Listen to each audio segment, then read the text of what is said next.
कि reproductive health कहाँ चली गई, इसमें हेल्थ है क्या?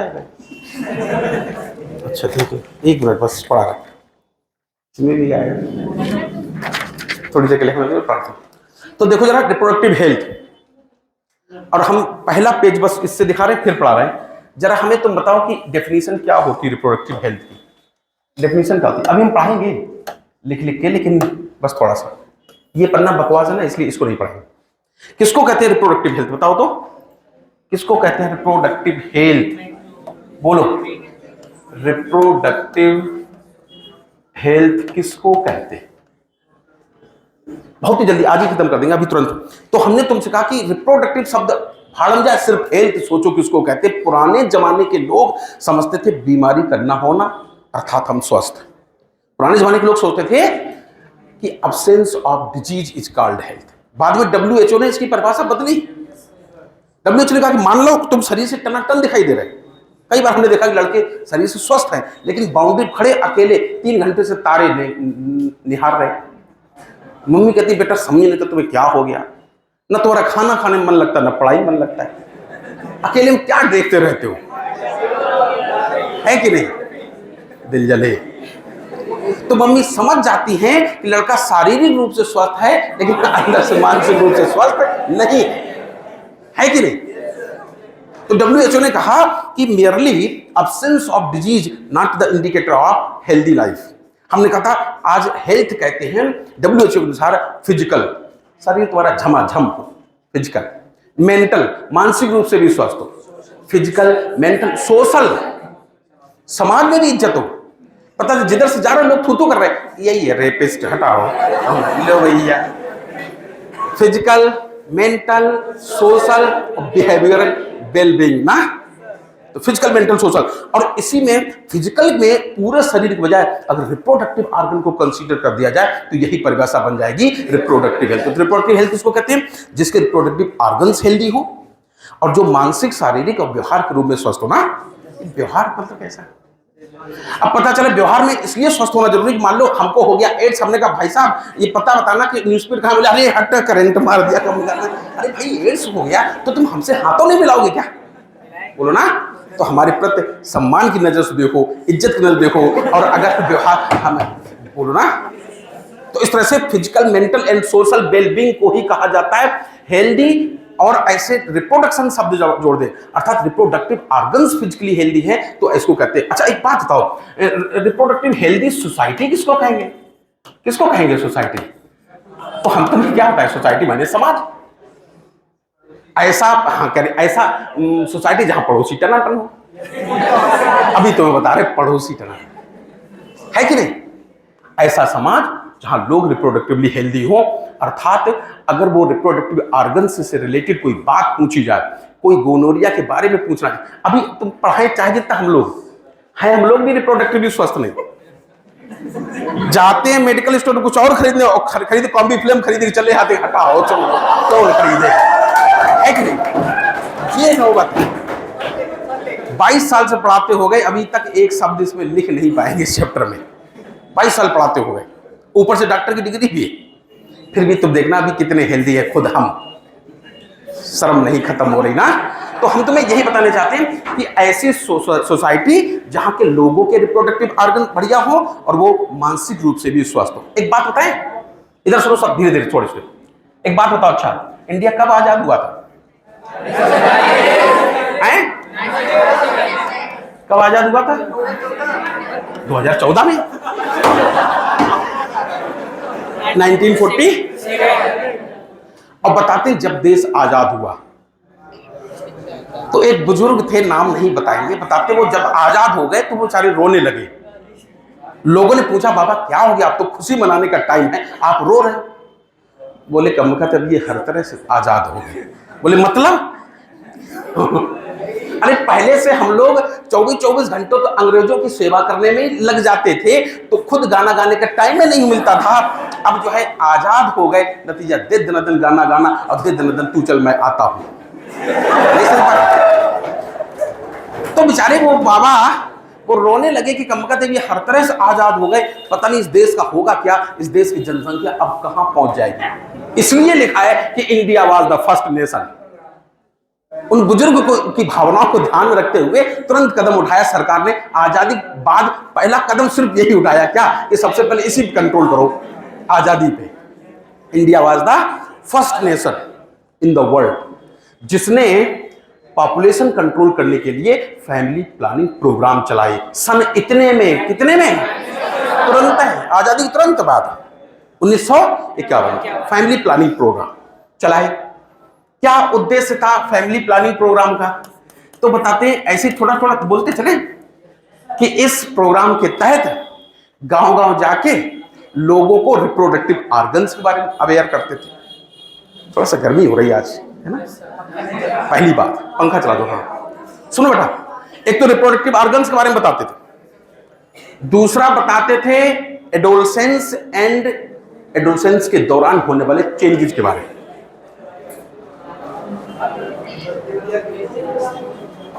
सच्ची घटना पर आधारित कहानी सुनाई। हम खुद उस समय एमबीबीएस कर ही रहे थे। एक जेआर ने कहानी सुनाई, कैसे सुनाई? एक महिला अपनी बेटी को लेके आई, बोले डॉक्टर साहब देखो इसके सीने में कहीं गांठें हो रही। जेआर ने देखा, बोले नहीं अम्मा सब ठीक है, जाओ ले जाओ। वो महिला सर्जरी डिपार्टमेंट में एचओडी के रूम में पहुंच गई और बड़ा तांडव कर दिया कि तुम्हारे डॉक्टर लापरवाही कर रहे हैं, बताओ हमारी बेटी की गांठें हो रही, और वो जो है उन्होंने कह दिया सब ठीक है जाओ। एचओडी ने देखा, फिर उस औरत को बहुत डांटा, बोले तो पूरी जिंदगी निकल गई और तुम ये नहीं समझ पा रही, ये समझ गए? नहीं समझ पाए? मतलब ये गांठें हैं कि डेवलपमेंट ऑफ मेमोरी ग्लैंड है?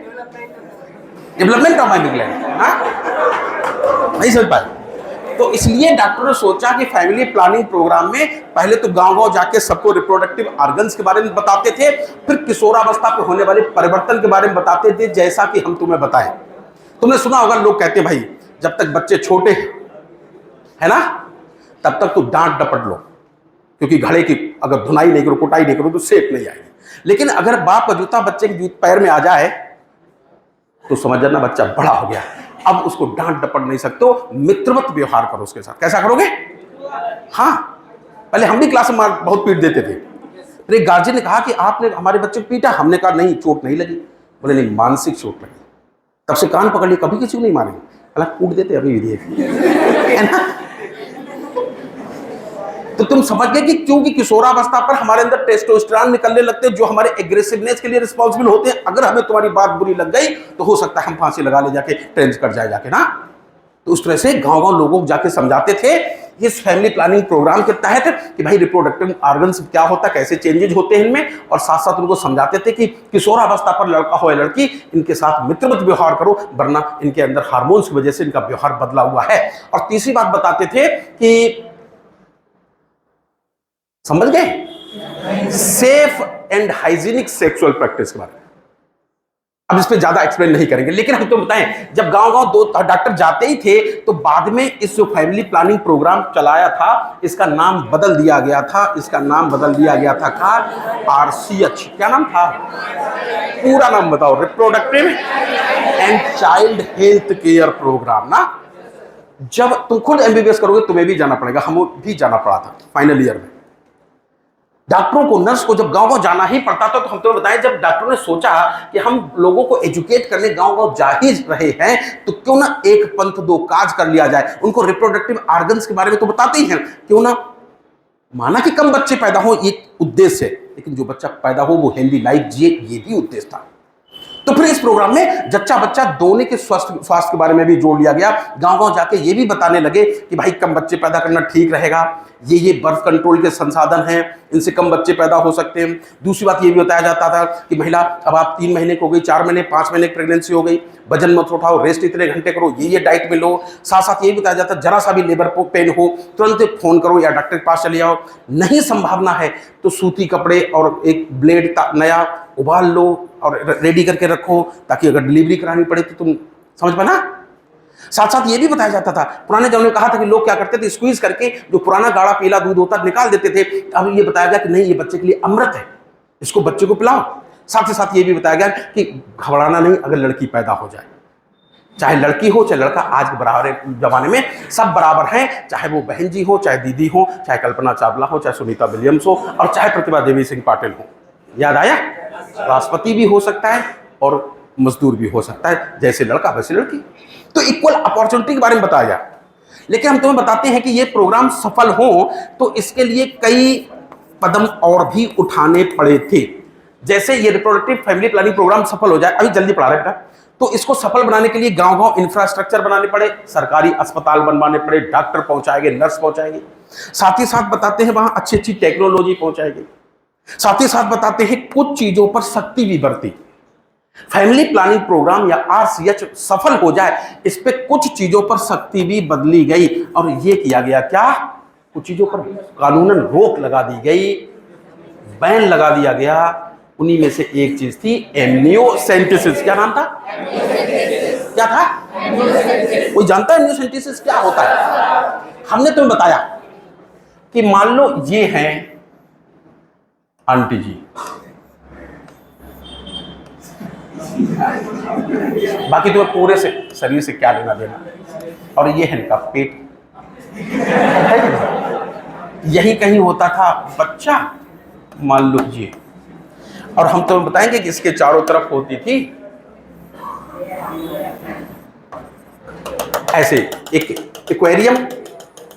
अब तुम सोचो कि जब हम लोग साबुन डिटर्जेंट में कपड़े धुलते, 3-4 घंटे कपड़े धुलो तो स्किन टूटने लगती, सड़ने लगती। बाबूजी तो 9 महीने इसी पानी में भीगे रहते, इनका क्या हश्र होता होगा ना। तो माना जाता जो फीटस होता है, इसके सेल्स, बॉडी की सेल्स टूट टूट कर इसी फ्लूइड में, एमनियोटिक फ्लूइड में गिरती रहती। हालांकि हम मजाक में बता देते, यहां से नहीं किया जाता है। तुमने ऐसे भैंस को लगाने वाली सुई देखी?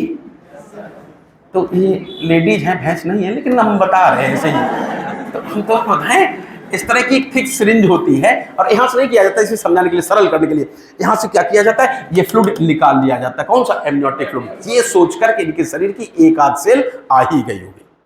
क्यों? क्रोमोसोम कब दिखाई देते हैं? इंटरफेज में कि डिवाइडिंग फेज में? माइटोटिक फेज में। तो क्या किया जाता है, इनकी सेल को अब किसी कल्चर मीडियम में रखा और किसी तरह इसमें सेल डिवीजन शुरू कराया। जैसे सेल डिवीजन शुरू हुआ, मेटाफेज में पहुंची होगी, न्यूक्लियर स्पिंडल बना होगा, और तुम भी जानते हो उसी समय ये न्यूक्लियर स्पिंडल बनता है। उसी समय इसमें जहर डाल दिया जाता था, उस माइटोटिक जहर को कहते थे कॉल्चिसिन। क्या कहते हैं? जिससे ये स्पिंडल बन नहीं पाते थे, यहीं पर सेल डिवीजन रुक जाता था और स्पष्ट क्रोमोसोम दिखाई पड़ते थे। इन क्रोमोसोम को बाहर निकालना पड़ता था, हाइपोटोनिक सोल्यूशन में डाल देते, सेल फट जाती थी, न्यूक्लियर मेम्ब्रेन फट जाती थी, और फिर इन जितने भी क्रोमोसोम बिखरते थे, इनको घटते हुए, साइज के घटते हुए क्रम में ऐसे अरेंज किया जाता था। तो इनके कैरियोटाइप का, पूरे क्रोमोसोम का आइडिया लग जाता था। आइडिया लगाने वाले को कहते हैं आइडियोग्राम। क्या कहते हैं?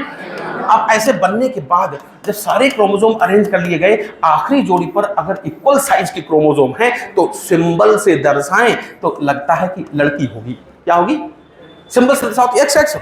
और अगर इनको आखिरी जोड़ी पर छोटे बड़े हैं तो हम समझ जाते, सिंबल से दर्शाएं तो एक X का, तो इसको कुछ और कहना पड़ेगा, वाई कर दिया तो हम समझ जाते पेट में आने वाला बच्चा क्या है, लड़का है। तो इस तरह से पुराने जमाने में एमनियोटिक फ्लूइड की मदद से ये पता, प्री नेटल सेक्स डिटर्मिनेशन कर लिया जाता था।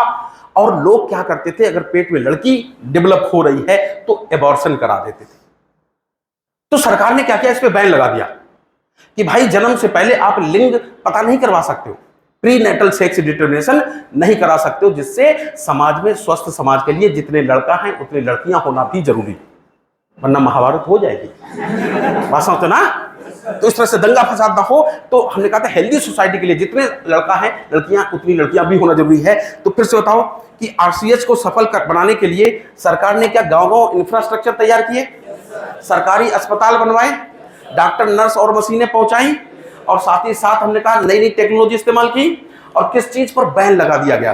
एमनियोसेंटेसिस से क्या किया जाता था, जन्म से पहले लिंग पता कराया जाता था। प्री नेटल सेक्स डिटर्मिनेशन करा सकते हैं कि अब नहीं करा सकते? नहीं करा सकते। हमने तुम्हें कहानी भी सुनाई थी कि हमारा दोस्त एक अमेरिका में था, डॉक्टर वहां पढ़ने चला, मतलब MBBS के बाद गया, बता रहा था कि वहां बड़ा हंसते लोग कि इंडिया में प्री नेटल सेक्स डिटर्मिनेशन नहीं करा सकते। बोले हमने कहा क्यों भाई, हमारे तो अच्छी चीज है।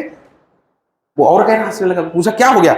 बोले ये बताओ, तुम्हारे यही नहीं पता कि हमें करना क्या? बोले मतलब? अरे बोले तुम काहे नहीं प्रीनेटल सेक्स डिटरमिनेशन कराते हो? कहा भाई कहीं पेट में लड़की हो लोग एबॉर्शन न करा दे। बोले तब तो और ज्यादा कराओ। बोले कैसे? बोले पेट में लड़की हो तो उस पर निगरानी रखो कि अगर एबॉर्शन कराया नहीं तो गोली मार देंगे, मतलब ऐसे कह रहे हैं। और अगर पेट में लड़का है तो उसको एबॉर्शन कराओ ताकि अनुपात सुधरे। तुम लोग क्या कर रहे हो? फोकट में दोनों तरह बच्चे पैदा कर रहे हो। नहीं समझ पाए? अगर तुम्हें सेक्स रेशियो सुधारना है, समाज में लड़कियों की संख्या बढ़ानी है, तो और अल्ट्रासाउंड करा के देखो कि लड़की तो नहीं है, उस पर उसको सुविधाएं दो जिससे वो एबॉर्शन न कराए, उस पर निगरानी भी रखो, उसका हौसला अफजाई करो। और अगर लड़का पेट में तो एबॉर्शन करा के खत्म करो। बोलो, अनुपात तो तब बढ़ेगा। तो इस तरह से हम तुम्हें कहें कि यहां पर यह भी किया गया, एमनियोसेंटेसिस पर बैन लगा दिया गया। लेकिन हम तुम्हें बताएं, गांव गांव अस्पताल खुलाने से, दवाइयां पहुंचाने से, टेक्नोलॉजी पहुंचाने से एक बड़ी समस्या आ गई। क्या बताते? भयानक डिक्लाइन होने लग गया मॉर्टेलिटी रेट में, चाहे वो मैटरनल मॉर्टेलिटी रेट हो और चाहे वो इन्फेंट मॉर्टेलिटी रेट हो। इन्फेंट मॉर्टेलिटी पहले हमें खूब ध्यान है, जब हम छोटे थे खेत में काम करते थे, पता चले किसी महिला के लेबर पेन शुरू हुई और वो तब तक किसी लड़के को भेजा गया, जाओ अंकल जी को बुला के लाओ। जब तक खेत तक जाता था, खबर करता था, तब तक डिलीवरी हो जाती थी, घर ही में डिलीवरी हो जाती थी। कई बार उसमें बच्चे मर जाते थे, या फिर जच्चा मर जाती थी, या फिर कई बार मान लो घर ही पे है, पुरुष बैलगाड़ी लेके उसको लिटा के नदिया के पार पिक्चर बना रहा है। नदिया के पार पिक्चर देखी? पहले बैलगाड़ी कच्ची सड़कों में जो जाती थी तो झटके में 2-4 डिलीवरी रास्ते में ही हो जाती थी, एक आदमी निपट जाता था, या तो जच्चा या बच्चा या दोनों। कुल मिला के दर्द होता था, मृत्यु सहन करनी पड़ती थी, लेकिन पॉपुलेशन तो कंट्रोल रहता था। अब क्या है, हर गांव में सरकारी अस्पताल है, वहीं हो गई डिलीवरी, मृत्यु दर घट गई। तो गांव गांव फैसिलिटीज पहुंचाने से अचानक मृत्यु दर बहुत घट गई। नतीजा उसका फर्क ये पड़ा कि अचानक जनसंख्या बहुत तेज बढ़ गई। क्या हो गया? पॉपुलेशन एक्सप्लोजन हो गया। कितनी तेज जनसंख्या बढ़ गई उसका ट्रेलर देख सकते हो। सन 1900 की बात है, सन 1900 की बात। बताते पूरे वर्ल्ड में पॉपुलेशन थी इतनी, कितनी? 2 बिलियन के आसपास, ठीक? 2 बिलियन इंडिया की थी, पता नहीं, क्योंकि हम लोग उस समय गुलाम थे, कीड़ा मकोड़े थे। कौन कीड़े मकोड़ों की जनगणना करता है ना? तो हम लोग थे उस समय मिस पटाखा, पता नहीं। आजाद कब हुए? 1947 कह दो चाहे 50 कह दो, नियर अबाउट राउंड फिगर की बात करें तो बताते इंडिया की थी इतनी, कितनी थी? इतनी बिलियन, 35 करोड़। अच्छा, ये हमें इसलिए याद रहती है कि हम जब छोटे थे, पिक्चर आई थी आंखें, गोविंदा चंकी पांडे, उसमें राज बब्बर नाम था शायद, मुख्यमंत्री बने। एक सीन में वो कहते थे कि हम देश की 70 करोड़ जनसंख्या को धोखा नहीं दे सकते। आज मोदी जी कितनी कहते हैं? आज जनसंख्या जहां देखो जनसंख्या। तो हम बताना चाहते हैं, आजादी के टाइम हम लोग 35 करोड़ थे, अर्थात 0.35 बिलियन। सुनो, लेकिन अगले 50 साल बाद सन 2000 आते आते विश्व की पॉपुलेशन हो गई इतनी और इंडिया की हो गई कितनी? इसलिए रोने लगे थे पिताजी। क्यों रोने लगे थे? कितना भयानक विस्फोट हुआ। सोचो कि कहां 100 साल में पूरे विश्व की पॉपुलेशन हो गई 3 गुना। कितने गुना हो गई? अब विश्व छोड़ो, जब हम आजाद हुए तो हम इतने परम निकले, विश्व जो काम 100 साल में कर पाया, हमने 50 साल में करके दिखाया। हम लोग 3 गुना हो गए मात्र 50 साल में, अब वो बेचारे 100 साल में हो पाए। तो इस तरह से तुम कैसे? पहले तो बताए, हम जब छोटे थे हमें बड़ी टेंशन होती थी, सुनते थे ये हमारे देश में आ गया, वो हमारे देश में आ गया, तो हम रोते थे। क्या मतलब मन में टेंशन होती थी, क्या सब कब्जे कर लेंगे क्या? जब से एनसीईआरटी लाइन लिखी कि पूरे वर्ल्ड में 6 बिलियन है, अकेले इंडियंस 1 बिलियन है, ऐसा लगता है पूरे विश्व में हर 6वां इंसान इंडियन है। तब आत्मा को तसल्ली मिली, तुम हमारे देश में हो, हम तो पूरे विश्व में कब्जे करने जा रहे हैं, नरक फैलाए पड़े यहां से लेकर फ्लोरिडा तक ना। बोलो, तब जाके चैन मिला। हालांकि अब तो एक और जनगणना हो गई जिसको कहते हैं 2011, और पूरे वर्ल्ड की पॉपुलेशन हो चुकी कितनी? 7.2। इंडिया कितनी हो चुकी? 1.2। तो हम बताते हैं इस तरह से पॉपुलेशन बहुत तेज बढ़ रही थी, पॉपुलेशन ग्रोथ रेट बहुत बढ़ रही थी। कोई हमें बताए आज जो पॉपुलेशन ग्रोथ रेट है वो लगभग 2% के आसपास है।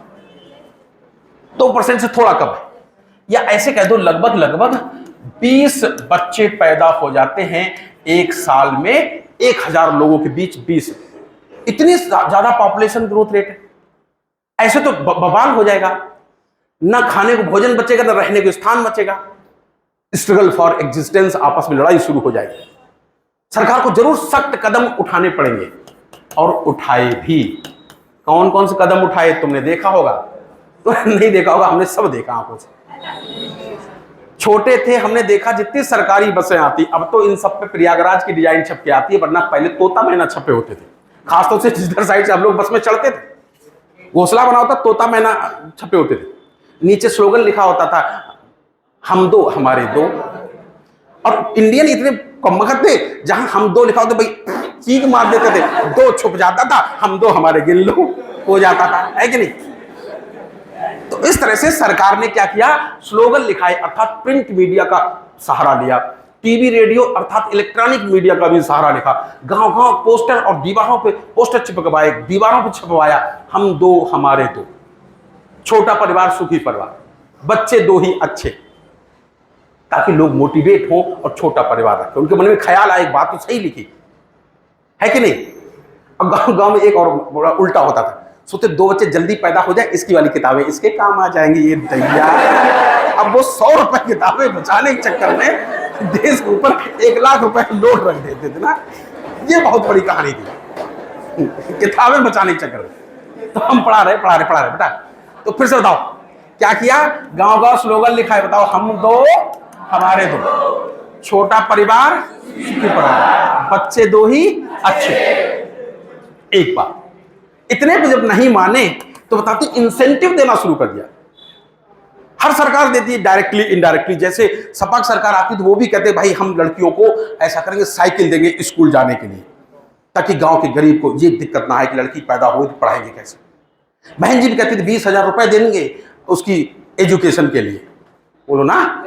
तो सारे लोग इंसेंटिव, हम खूब ध्यान है, छोटे थे गांव में, तो जब समझ गए ना, हमने सुना था कि सरकार ने एक स्कीम चलाई, उस समय कांग्रेस सरकार थी, कि जिसके 2 बच्चे हैं नसबंदी करा ले, 20,000 रुपया देंगे। और उसको 20,000 रुपया आज के 20 लाख जैसा समझो, क्योंकि 50 पैसे का बीड़ी की बंडल नहीं किसान ले पाता था, है कि नहीं? 1,500 रुपए की साइकिल आती थी, नई साइकिल, वो नहीं खरीद पाते थे, तो 20 लाख रुपया तो बहुत बड़ी रकम होती थी ना। इस तरह से लोगों को मोटिवेट करने के लिए स्लोगन तो लिखा ही, प्रिंट मीडिया तो का सहारा लिया ही, साथ साथ इंसेंटिव देना शुरू किया। और ऐसा नहीं असर नहीं हुआ, इसका असर भी हुआ, खासतौर से पढ़े लिखे लोगों में, जो खासतौर से जो दोनों नौकरी पे जाते थे, ड्यूटी पे जाते थे, पति पत्नी, उन्होंने तो 1 चाइल्ड नॉर्म को ही अपना लिया कि एक ही बच्चा ठीक है, इसी से संतुष्टि हो जाएगी। बहुत दिनों तक हम भी यही नॉर्म अपनाए रहे कि एक ही बच्चा ठीक है हमारे। 12 साल बाद हमारे दूसरा बेटा पैदा हुआ, बस होता ना, हमको लगता क्या जरूरत है। तो इस तरह से सरकार ने स्टेप उठाए ताकि पॉपुलेशन ग्रोथ रेट में कुछ कंट्रोल आए ना। लेकिन हम तुम बताएं एक बात, जब लोगों से कहा गया कि छोटा परिवार सुखी परिवार, तो तुरंत वो कहेंगे कि ये बताओ डॉक्टर साहब, ये बातें तो ठीक है, छोटा परिवार रखा कैसे जाए। तो अब यहां से तुम्हारी मेन हेडिंग शुरू होती है। तो उनको अवेलेबल बर्थ कंट्रोल के बारे में बताना पड़ता था, अर्थात कॉन्ट्रासेप्टिव्स के बारे में बताना पड़ता ना। 2 प्रकार के होते हैं, नंबर 1 रिवर्सिबल, कैसे, और नंबर 2 नॉन रिवर्सिबल ना। 2 प्रकार के कॉन्ट्रासेप्टिव होते हैं। पढ़ाएं तो हम तुम्हें रिवर्सिबल माने खुद ही समझते होगे, ऐसा कॉन्ट्रासेप्टिव जब तक इस्तेमाल किया जाए तब तक कॉन्ट्रासेप्शन हो, गर्भ निरोधन हो, अर्थात अनवांटेड प्रेगनेंसी ना हो। और अगर इन कॉन्ट्रासेप्टिव को इस्तेमाल करना बंद कर दिया जाए तो पुनः बच्चे पैदा हो जाए, उनको कहेंगे रिवर्सिबल ना। और नॉन रिवर्सिबल कॉन्ट्रासेप्टिव वो होते हैं जो एक बार अगर अपना लिए गए तो दोबारा जीवन में बच्चे नहीं हो सकते। इसीलिए ये वाले मेथड सबको नहीं समझाए जाते। इसको लागू करने के लिए एटलीस्ट 2 बच्चे होना जरूरी है, और बेहतर होगा 1 लड़का हो 1 लड़की हो, तब पूर्ण परिवार मान लिया जाता, तब सलाह दी जाती कि इस वाले मेथड पे जा सकते हो। क्या किया जाता था इसमें सब लोग जानते हैं कि जो पुरुष होते थे, ध्यान करो हमने थोड़ा सा बताया था ऐसे ना, कि ये यूरेथ्रा बनाया था और यहाँ पाउच बनाए थे, इनमें टेस्टिस बनाए थे, और ऐसे करके कोई बताया था पाइप जिसका नाम एपिडिडाइमिस और वास डिफरेंस होता था। और हमने तुमसे ये कहा था कि क्या किया जाता था, इसमें यही काट के बांध दी जाती थी ना। इस तरह से यहाँ पर हमने क्या था कि जो पुरुषों में क्या किया जाता था, पुरुषों में ये कर दिया जाता था कि दोनों साइड की वास डिफरेंस ली और ऐसे मोड़ दी और मोड़ने के बाद काट के धागा से बांध दी। एक्टमी माने होता है सर्जिकल रिमूवल।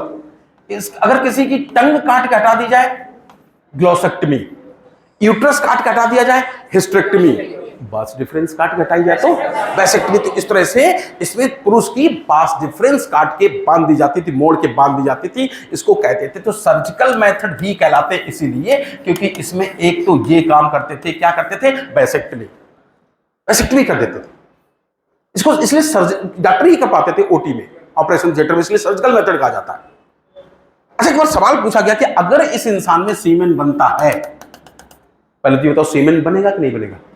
सीमेन बनेगा, क्योंकि सीमेन तो डिफरेंट डक्ट का फ्लूइड होता है। डिफरेंट डक्ट की दीवार से जो फ्लूइड सिक्रीट होता है वो होता है सेमिनल प्लाज्मा।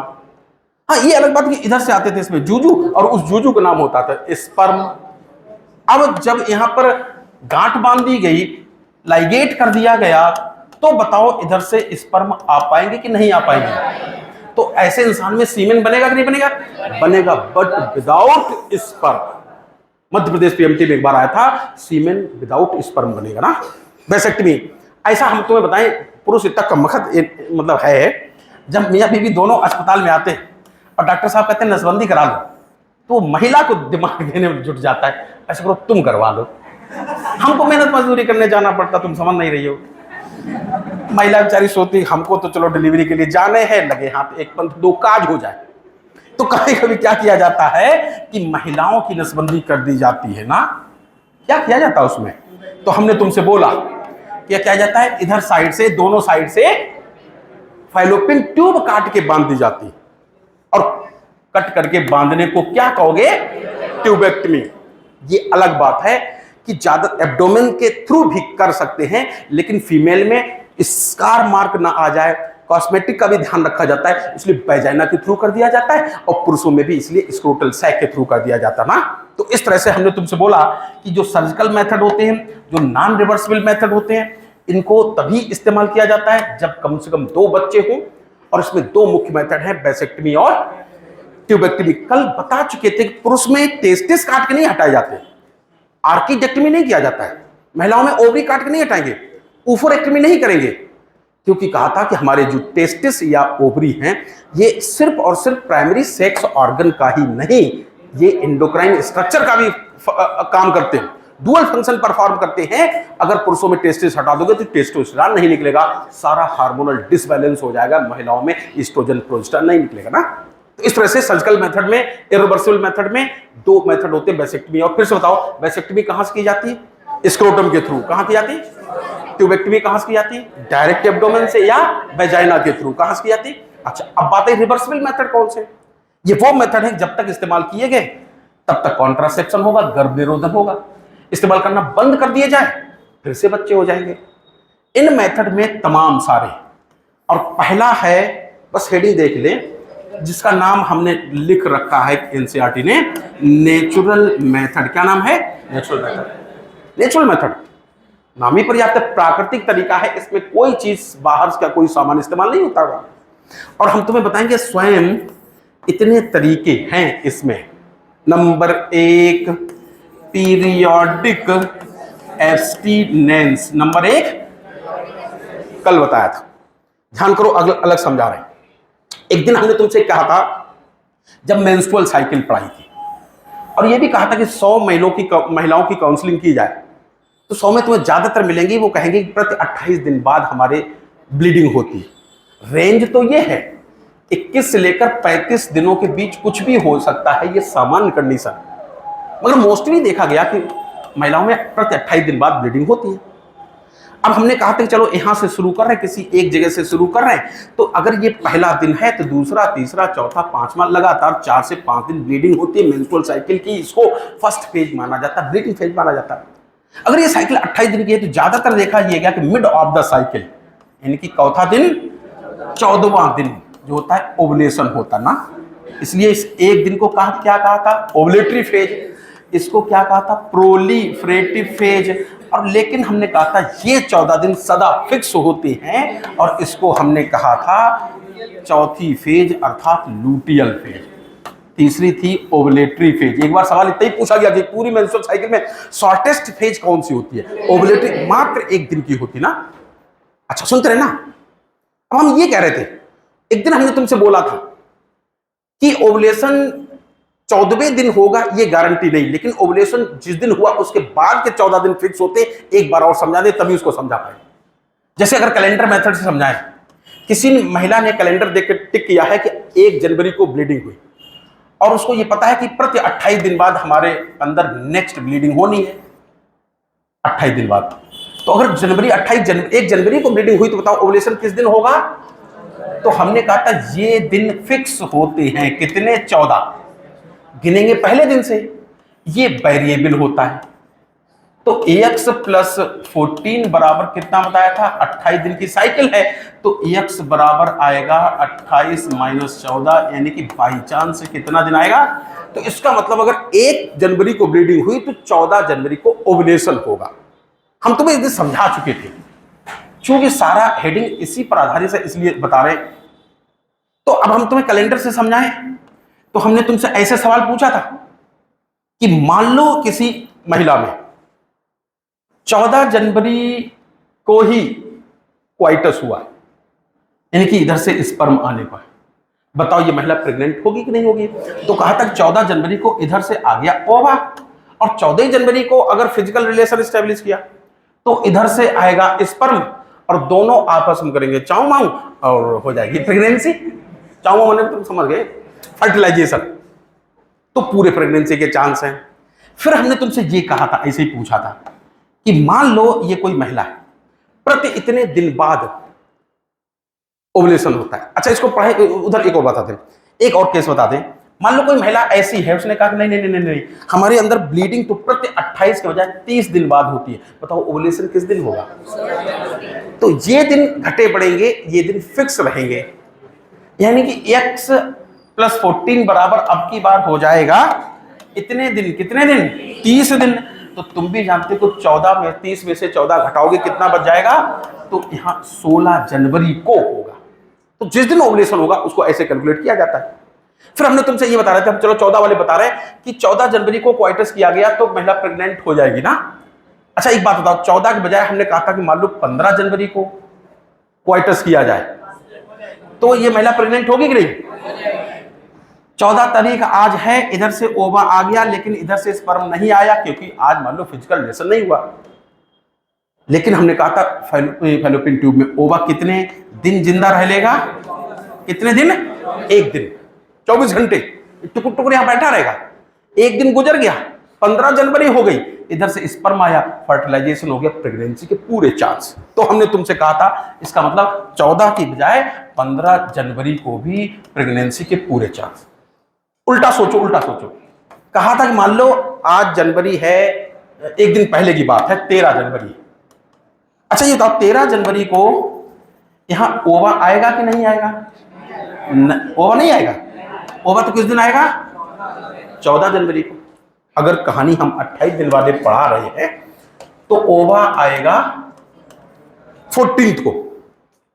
आज है 13 तारीख मान लो, इधर से ओवा नहीं आए, आज ही अगर फिजिकल रिलेशन हुआ तो आज इधर से स्पर्म आ जाएगा, स्पर्म आ जाएगा 13 जनवरी को ही, मगर अकेला है टुकुर टुकुर बैठा रहेगा।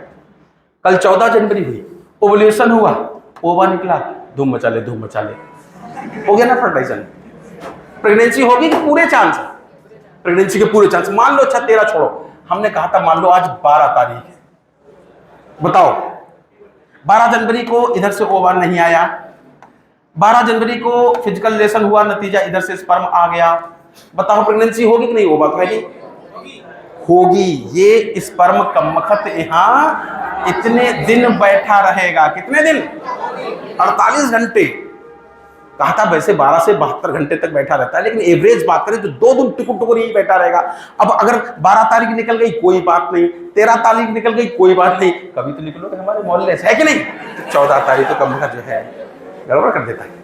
ये बायोलॉजी है, सारा हार्मोनल डिसबैलेंस हो सकता है, इसलिए सेफ्टी पॉइंट ऑफ व्यू से 2 दिन पहले, यानी कि 12 से पहले 11 से पहले, तो इसी तरह सेफ्टी पॉइंट ऑफ व्यू से 2 दिन और 16 इनकी 17। तो हम बताना ये चाहते हैं कि ये जो दिन है 10वें दिन से लेकर 17वें दिन तक माना जाता है कि हस्बैंड वाइफ संयम रखें, दूर दूर रहें, तो उनके बच्चे होने के चांस नहीं है। पास होते ना? हाँ, तो इसलिए हमने कहा था जो बच्चे नहीं चाहते उन लोगों के लिए 10वें मेंस्ट्रुअल साइकिल के अनुसार 10वें जिस दिन ब्लीडिंग हुई उसके 10वें दिन से लेकर 17वें दिन तक ये पीरियड जो है, जो बच्चे चाहते हैं उनके लिए फ्रूटफुल पीरियड कहलाता है, और जो बच्चे नहीं चाहते हैं उनके लिए ये वाला दोनों समय सेफ पीरियड कहलाते हैं। क्या कहलाते हैं? सेफ पीरियड कहलाते हैं। सेफ पीरियड होता ना? तो इसी के दम पे हम तुम्हें ये कहानी समझा रहे थे कि पीरियोडिक एब्स्टिनेंस, यहां पीरियोडिक इसलिए लिखा कि हर महीने 10वें दिन से लेकर 17वें महीने तक एब्स्टिनेंस रखा जाए, संयम रखा जाए। तो इसमें कोई सामान की भी जरूरत नहीं। दूसरा तरीका था कौन सा? दूसरा था क्वाइटस इंटरप्शन। क्वाइटस इंटरप्शन, और इंटरप्शन माने समझते ही होंगे, यानी कि जब फिजिकल रिलेशन स्टेब्लिश हो रहा हो, जब मेल को महसूस हो कि बॉडी से इजैकुलेशन होने वाला है, उस समय वेजाइना से बाहर पेनिस डालें और सीमेन को फीमेल बॉडी में जाने से रोक दें। अब सोचो कि जब यहां पर सीमेन ही नहीं आएगा, जब यहां पर सीमेन ही नहीं आएगा तो सीमेन में ही होंगे स्पर्म। तो इजैकुलेशन फीमेल बॉडी के बजाय आउटसाइड द बॉडी कहीं करा दिया जाए तो ना होंगे स्पर्म और ना होगा फर्टिलाइजेशन और प्रेगनेंसी ना। इसको कहेंगे ये क्वाइटस इंटरप्शन। अगला मेथड है जिसका नाम है लैक्टेशनल अमीनूरिया। क्या नाम है? लैक्टेशनल अमीनूरिया। लैक्टेशन मान लैक्टेशन, अमीनूरिया मतलब बिना मीनूरिया के। ऐसा माना जाता है कि जब प्रेगनेंसी डिलीवरी के बाद कोई महिला जब तक अपने बच्चे को ब्रेस्ट फीडिंग कराती है, मिल्क फीडिंग कराती है, अपना दूध पिलाती है, तब तक उसके मेंस्ट्रुएशन और ओव्यूलेशन नहीं होता है। लेकिन ये मेथड बड़ा खतरनाक है। हमने देखा शहर की कामकाजी महिलाएं को 2 महीने तक अपने बच्चे को मिल्क फीडिंग ना करा पाए, और गांव की जड़ीली पहलवान को 2.5 साल पिलाती रहे अपने बच्चे को दूध। तो कितने दिन इस पे भरोसा किया जाए? 2 महीने या 2.5 साल? इसलिए बताते हैं ये बहुत ही खतरनाक है। इसके चक्कर में अगर कॉन्ट्रासेप्शन किया तो पता चले दे दरदन विकेट में विकेट आउट हो रहे हैं ना। इस पे भरोसा नहीं कर सकते। बहुत ही ज्यादा भरोसा करो तो इतने दिन तक कर सकते हो। कितने दिन तक? 6 महीने तक कर सकते हो बस। तो ये बताओ, अच्छा तुम सोच के बताओ, ये मेथड्स जो हैं इनमें कोई मशीनरी, कोई डिवाइस इस्तेमाल होती है क्या? पूरी तरह शुद्ध शाकाहारी मुर्गा है ना, अर्थात ये पूरी तरह प्राकृतिक मेथड है। और तुम भी जानते हो ये वो मेथड होंगे जो ज्यादा से ज्यादा लोग चोरी छुपे अपनाते हो, इसीलिए इनको ट्रेडिशनल मेथड भी कहा जाता है। क्या कहा जाता है? सबसे ज्यादा यही अपनाए जाते हैं ना। 3 मेथड बताए, कौन कौन से? नाम बता दो बस, आगे बढ़े। पीरियोडिक एब्स्टिनेंस में ये बताओ, हेडिंग बताओ, किस दिन से किस दिन तक? 10वें से 17वें दिन तक संयम रखा जाए। क्वाइटस इंटरप्शन माने sudden withdrawal of penis outside the female body ना। और लैक्टेशनल अमीनूरिया में जब तक ब्रेस्ट फीडिंग तब तक नो मेनोरिया। और इधर यूट्रस में यूट्राइन साइकिल नहीं चलती, ओवरी में ओवरियन साइकिल नहीं चलती, नतीजा ना होगा आप अंडा, ना होगी प्रेगनेंसी। इसके अलावा कुछ और मेथड भी है, और जिसका नाम है ये वाला मेथड। कौन सा? Barrier method. बैरियर माने तुमने देखा रेलवे क्रॉसिंग लिखा होता रुकावट के लिए खेद, रुकावट के लिए नाम पर्याप्त। और हम तुम्हें बैरियर मेथड में बताएंगे इतने सारे बैरियर हैं, तुम पहले चाहो तो डायग्राम में देख लो, अच्छा है कि नहीं? सबको पता तो है, तो बस पता ही है और क्या है। तो तुम पहले बैरियर मेथड में एक बार बोलेगा कोई नहीं, बस मन में पढ़ लो। हमने सूल पिक्चर देखी, उसमें कह रहा मन में कैसे पढ़े, पहले ये बताओ। तो मन में पढ़ लो चुपचाप सारे नाम, क्योंकि हम हैं रिप्रोडक्टिवली हेल्दी, तो हम नहीं पढ़ना जानते। इसको भी गौर से देख लो, इसको भी गौर देख लो। बाकी तुम ट्यूबेक्टमी, बैसेक्टमी हम तुम्हें सब बता ही चुके, और आगे बढ़ते हैं। बोल साचे दरबार की जय। आगे बढ़ते हैं कि नहीं? हम तुम्हें बताना चाहते हैं बैरियर्स माने होता है रुकावट के लिए खेद है, तमाम होते हैं। सबसे पहला बताया ये, बोलेगा कोई नहीं, बस ऐसे सुनो। नंबर 2, बोलेगा कोई नहीं। नंबर 2 हमने तुमसे बोला, नंबर 2 बोला ये, कौन सा? ये। नंबर अगला बोला ये, और अगला बोला हमने ये। ठीक है, सुनो सुनो सुनो सुनो। किसी के पास गोल गोल टोपी टाइप की है कुछ? कोई टोपी लगाए? सर्दियों में तो लड़के आते टोपी लगा के, अब नहीं है। उसमें हुड लगा, बिना हुड वाली टोपी है? बिना हुड वाली है टोपी? कोई बात नहीं, लाओ उसी से अच्छा काम करा दे। फिर ये मत कहना कॉन्ट्रासेप्शन नहीं हुआ। तो टोपी खराब है तो हम क्या करेंगे, है कि नहीं? और क्या, सारे वो जो डायग्राम बने तो खुद ही समझ जाओगे, हम इसलिए इन पे हमें शर्म लगती नहीं बता सकते हैं। तो हाँ, तो जिसके बारे में जानते नहीं तुम उसके बारे में हम बताएंगे, इसके बारे में तुम कुछ और नहीं जानते कैसा होता होगा ना, बताना हम ये चाहते हैं। इधर ही देखना, मान लो ये है फीमेल रिप्रोडक्टिव सिस्टम की बात को समझो, और ये है मान लो वजाइना। हम तुम्हें ये बताना चाह रहे हैं कि सोचो, इस तरह से रबर के बने कुछ रुकावट के लिए खेद आते हैं, बैरियर आते हैं, और वो बैरियर्स अगर यहां पर ऐसे फिट कर दिए जाए यहां पर, तो क्वाइटस के दौरान अगर सीमेन डिपॉजिट होता तो वो वजाइना में डिपॉजिट होता, यहीं पर होते हैं स्पर्म।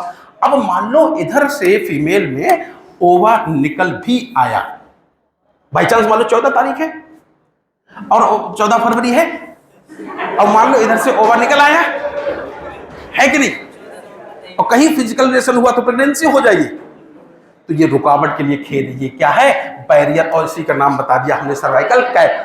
तो ये प्रेगनेंसी क्यों नहीं होने देते हैं, इनके पीछे मुख्य मैकेनिज्म होती है कि ओवा और स्पर्म का मिलन नहीं होने देते हैं।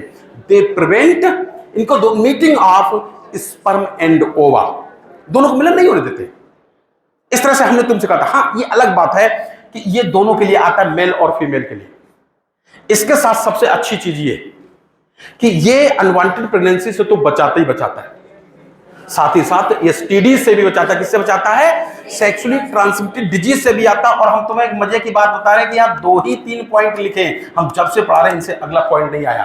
पहला पॉइंट ये कि ये जो मेल वाला होता है ये रबर का बना होता है, लैटेक्स का? पहली बात, किसका बना होता है? दोनों का। और ये एक बार यूज होता है, बार बार यूज हो सकता है? ये एक बार यूज होता है। लेकिन जो फीमेल के लिए आता है ये रबर का बना होता है कि लैटेक्स का?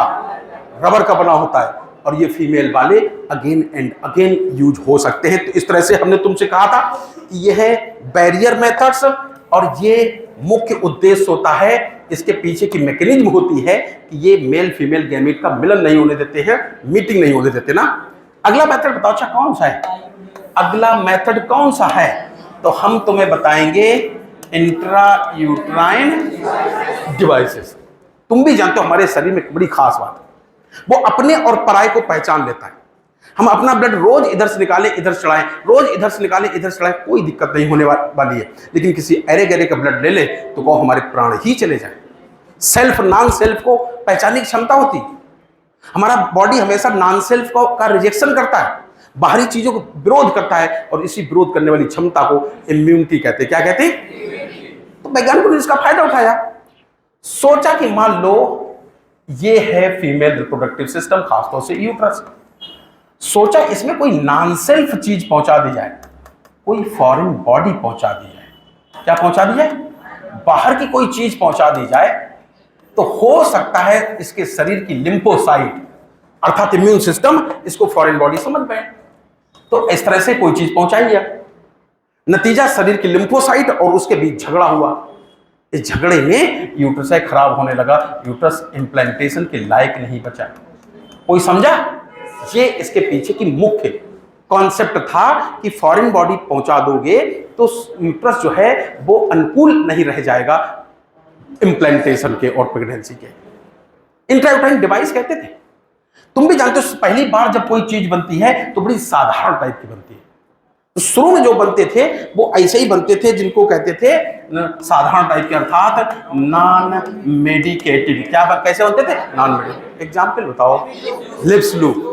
लेकिन बताएं कई बार जैसे हमारे पेट मरोड़ होती है, ऐसे यूट्रस में भी वायलेंट कॉन्ट्रैक्शन हो सकते हैं।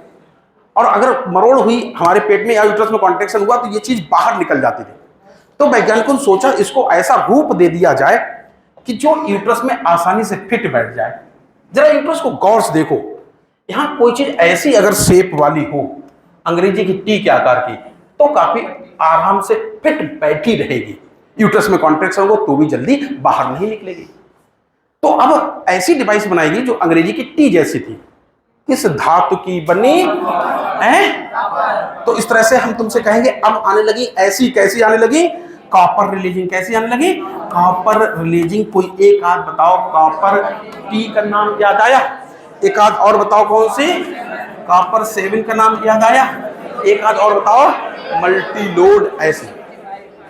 अब यहां पर इतना खतरनाक क्वेश्चन पूछा जाएगा कि कॉपर टी कैसे कॉन्सेप्शन करती है, प्रेगनेंसी क्यों नहीं होने देती कॉपर टी? तो आंसर होगा क्या? कि वो इम्प्लांटेशन नहीं होने देता है, वो यूट्रस को खराब कर देता है, इम्प्लांटेशन के लायक नहीं छोड़ता है, प्रतिकूल बना देता है। अगर ये पूछा जाए कॉपर टी क्या करता है, कोई इंट्रायूटेराइन डिवाइस क्या करता है, लेकिन जब सवाल ये पूछा जाए कि कॉपर टी के कॉपर आयन क्या करते हैं, क्योंकि वैज्ञानिकों ने सोचा थोड़ा और एडवांस किए जाए, तो टी का शेप दिया और कॉपर भी, तो बताते हैं जब कॉपर का जब ये बनाएगा तो इससे कॉपर आयन रिलीज होते रहे।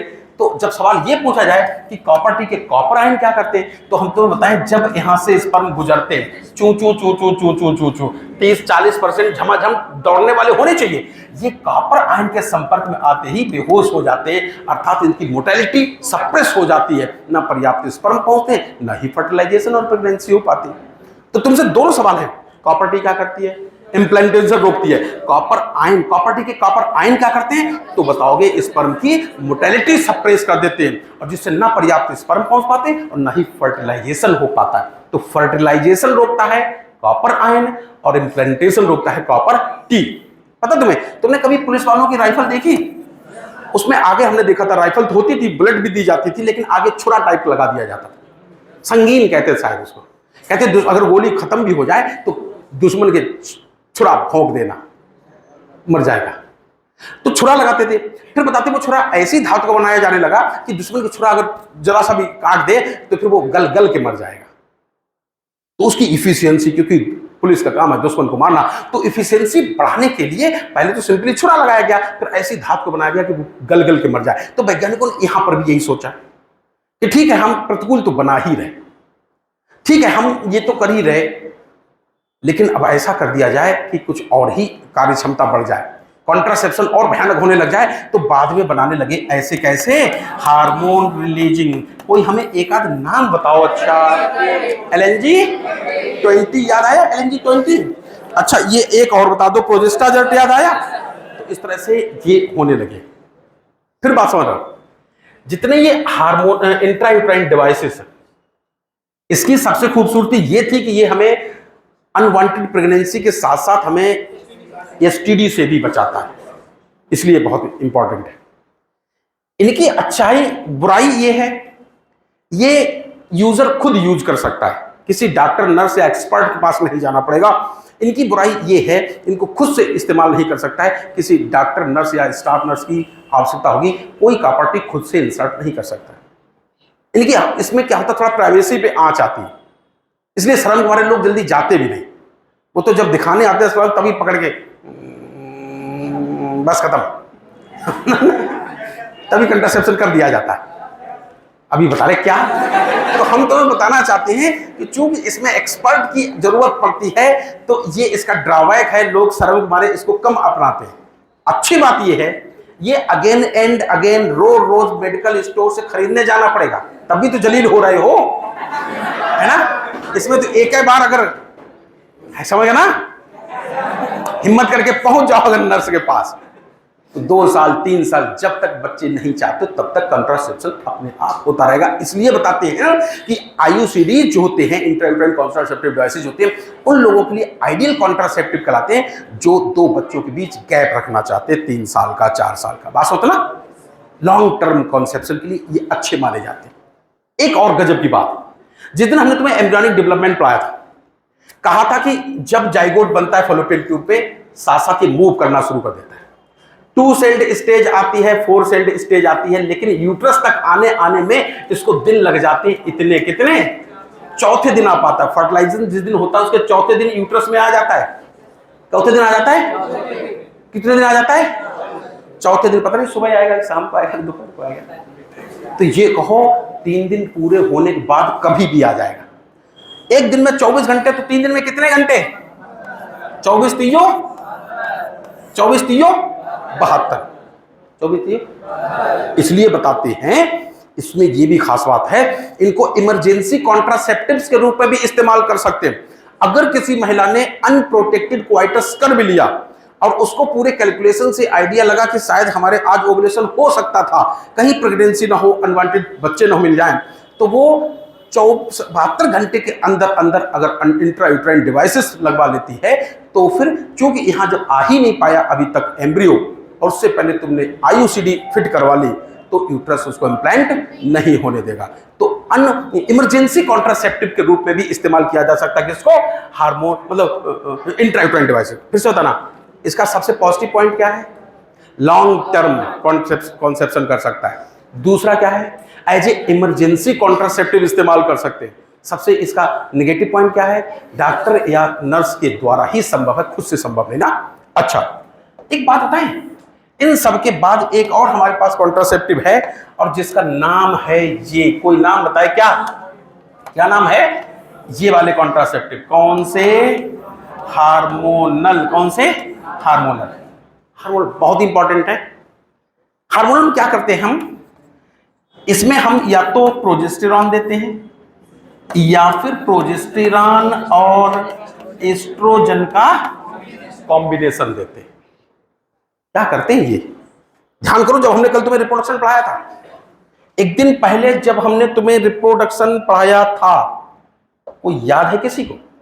उस दिन हमने तुम्हें डेवलपमेंट ऑफ ओवुलेशन पढ़ाया था, और ये कहा था कि मान लो ये कोई महिला है, इसी के चक्कर में इतनी लंबी कहानी कल बताई थी, और ये ठहरी उसकी ओवरी, और हमने तुमसे कहा था कि चलो ये यूट्रस अभी हमने बनाया है, वजाइना बनाई, यूट्रस के अंदर इनर लाइनिंग थोड़ी सी और बना दे, जिसका नाम था इंडोमेट्रियम। क्या नाम बताया था? इंडोमेट्रियम। क्या पढ़ाने जा रहे थे? क्या पढ़ा रहे थे? और ये था महिला की खोपड़ी। ब्रेन तो होता नहीं, शरीर से बाहर है, बना दिया। ध्यान करो, यहीं पर हाइपोथैलेमस बनाया था, उससे निकली एक ग्लैंड बताई थी जिसका नाम था पिट्यूटरी ग्लैंड। क्या नाम था ना? और यहां से एक हार्मोन निकाला था जिसका नाम था EFSH। क्या नाम था?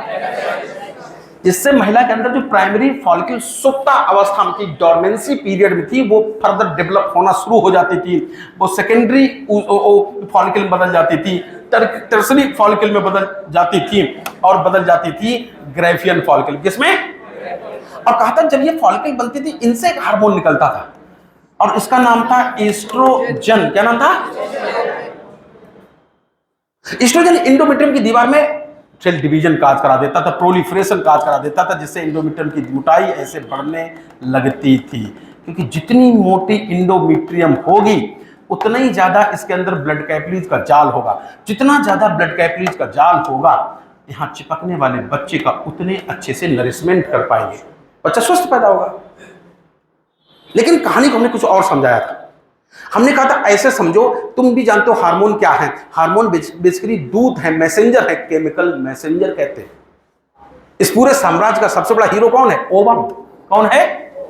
तो वो ऐसे समझो, उल्टा समझो, ऐसा लगता है वो अपने घर में, अपनी मम्मी के घर में, अर्थात ओवरी में वो तैयार हो रहा, अभी इतना बड़ा हो पाया, अब वो और नहाने धोने गया, लगता है क्रीम पाउडर कर रहा है, लग रहा बिल्कुल पगड़ी बांध के घर से बाहर निकलने ही वाला।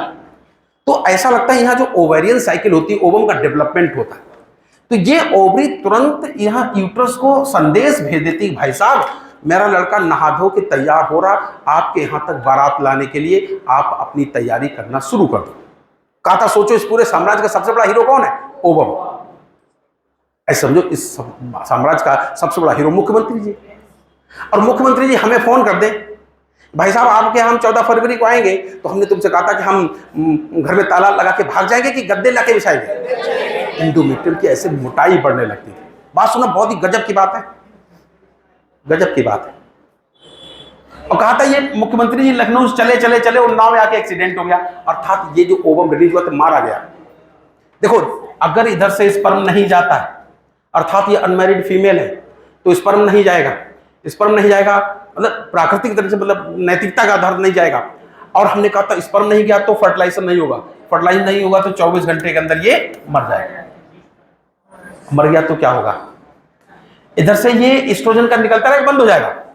तो हमने कहा था जब ओवुलेशन होता है तो तुम भी जानते ग्रेफिन फॉलिकल किस में बदल जाती थी, कार्पस लूटियम में, और वहां से दूसरा हार्मोन निकलता था, कौन सा, प्रोजेस्टेरोन। तो हम बताना ये चाहते, अब आखिरी बार गौर से सुनना, ये हार्मोन होते एक्चुअली मैसेंजर, बात सुनना, ये है साइकिल, गौर से सुनना, 1 दिन 2 दिन 3 दिन ऐसे 14 दिन, यहां से खूब निकला एस्ट्रोजन, यहां से खूब निकला एस्ट्रोजन, यहां पे आके ओवुलेशन हुआ था। बात सुनना गौर से। अब सोचो अगर इसका लड़का ना मारा जाता, मान लो इसका लड़का मारा गया इस ओवरी का, तो ये वाली ओवरी, पड़ोसन ओवरी, ये अपने लड़के को नहलवाना फुलाना शुरू कर देगी कि बेटा तुम बारात लेके जाना, वो तो मारा गया कम वक्त, ये अपना सेकेंडरी फॉलिकल में कन्वर्ट हो जाएगा, ये अपना टर्सरी फॉलिकल में कन्वर्ट हो जाएगा, ये अपना ग्रेफियन फॉलिकल में कन्वर्ट हो जाएगा, और ये ग्रेफियन फॉलिकल रप्चर होगी, यहां से ये आ जाएगा सेकेंडरी ओसाइट यहां।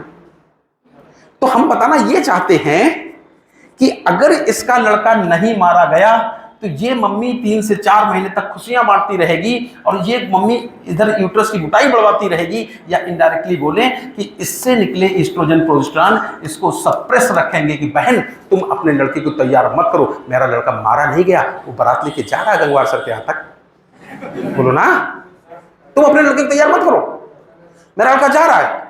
और अगर ये मारा गया तो इससे ये हार्मोन निकलना बंद हो जाएंगे, जैसे ब्लड प्रोजेस्टेरोन एस्ट्रोजन लेवल घटा, ये वाली ओवरी समझ जाएगी कि हमें अपने लड़के को तैयार करना युद्ध स्थान पर भेजने के लिए, बोलो ना, ये दैया कोई नहीं समझ पाया। अगर इससे हार्मोन निकलते रहेंगे तो इस ओवरी में ओवम का डेवलपमेंट होगा कि नहीं होगा, नहीं होगा।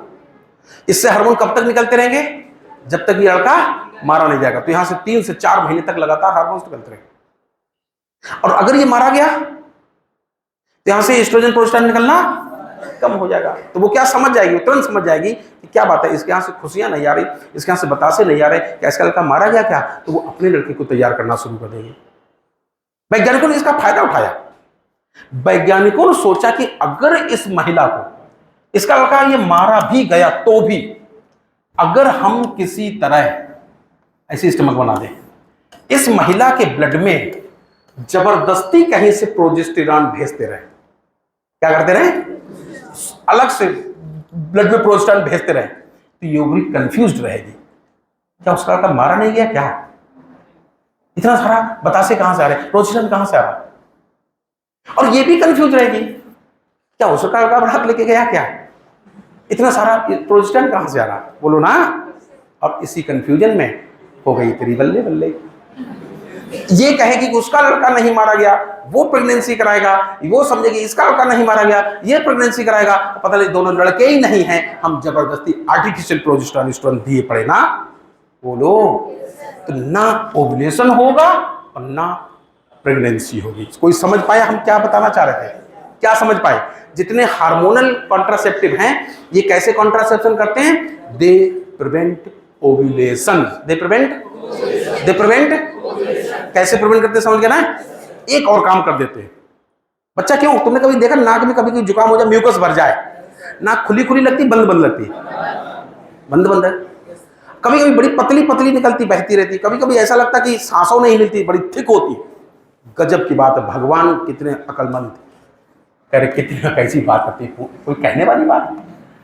देखिए इधर गौर की बात, गौर से समझना, हम तुम्हें बताएं बड़ी राज की बात, भाई तुम डॉक्टर बनोगे ना तो तुम्हें बहुत कुछ पढ़ना पड़ेगा, पढ़ाया जाएगा।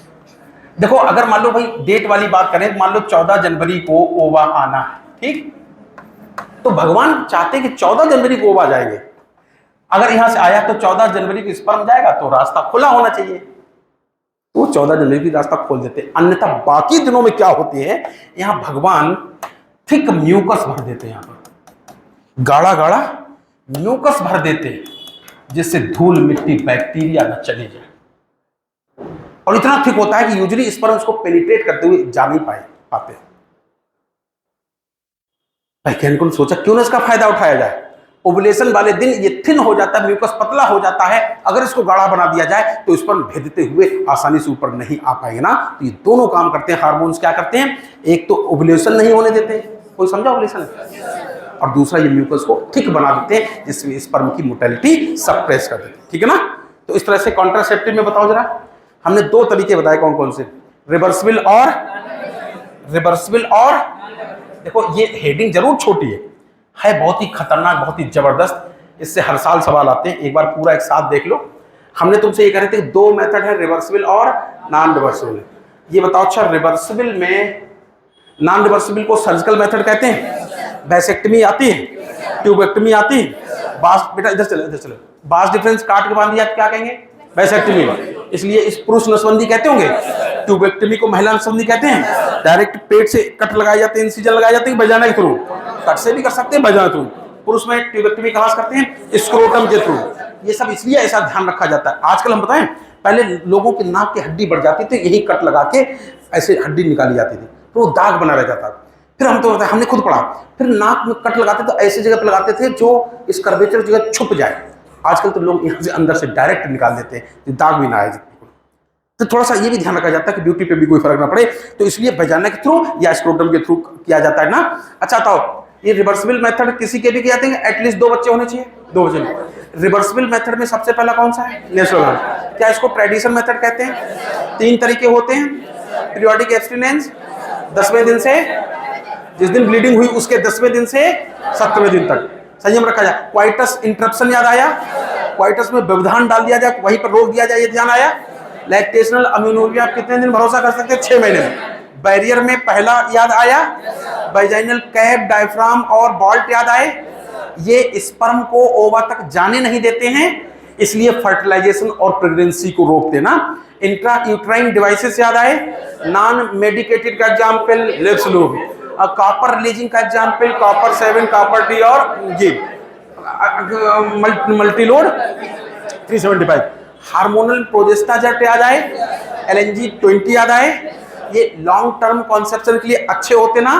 अनवांटेड 72 भी मान सकते ना, ऐसे ही वहां पर भी होता ना, उनको भी इमरजेंसी कॉन्ट्रासेप्टिव के रूप में कर सकते हैं इस्तेमाल। अच्छा हम तुम्हें बता रहे थे, तो ये कुल मिला के कहें तो ऐसा लगता है ओवुलेशन नहीं होने देते हैं, इसलिए कॉन्ट्रासेप्शन हो जाता है। लेकिन मार्केट में अवेलेबल कौन कौन से हैं? तो नंबर 1 नाम याद आया होगा, कौन सा? माला जी। कौन सा? माला।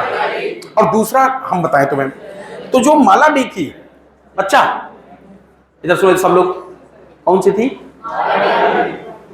बेशक ईस्ट्रोजन प्रोजेस्टेरॉन का प्रिपरेशन है, लेकिन हम तुम्हें बताएं, महिलाएं जिनके 2 बच्चे हो चुके, जब डॉक्टर के पास आती है तो उनको माला डी पकड़ा दी जाती है। ये कह दिया जाता है कि बहन जी इसको लगातार 21 दिन खाना है।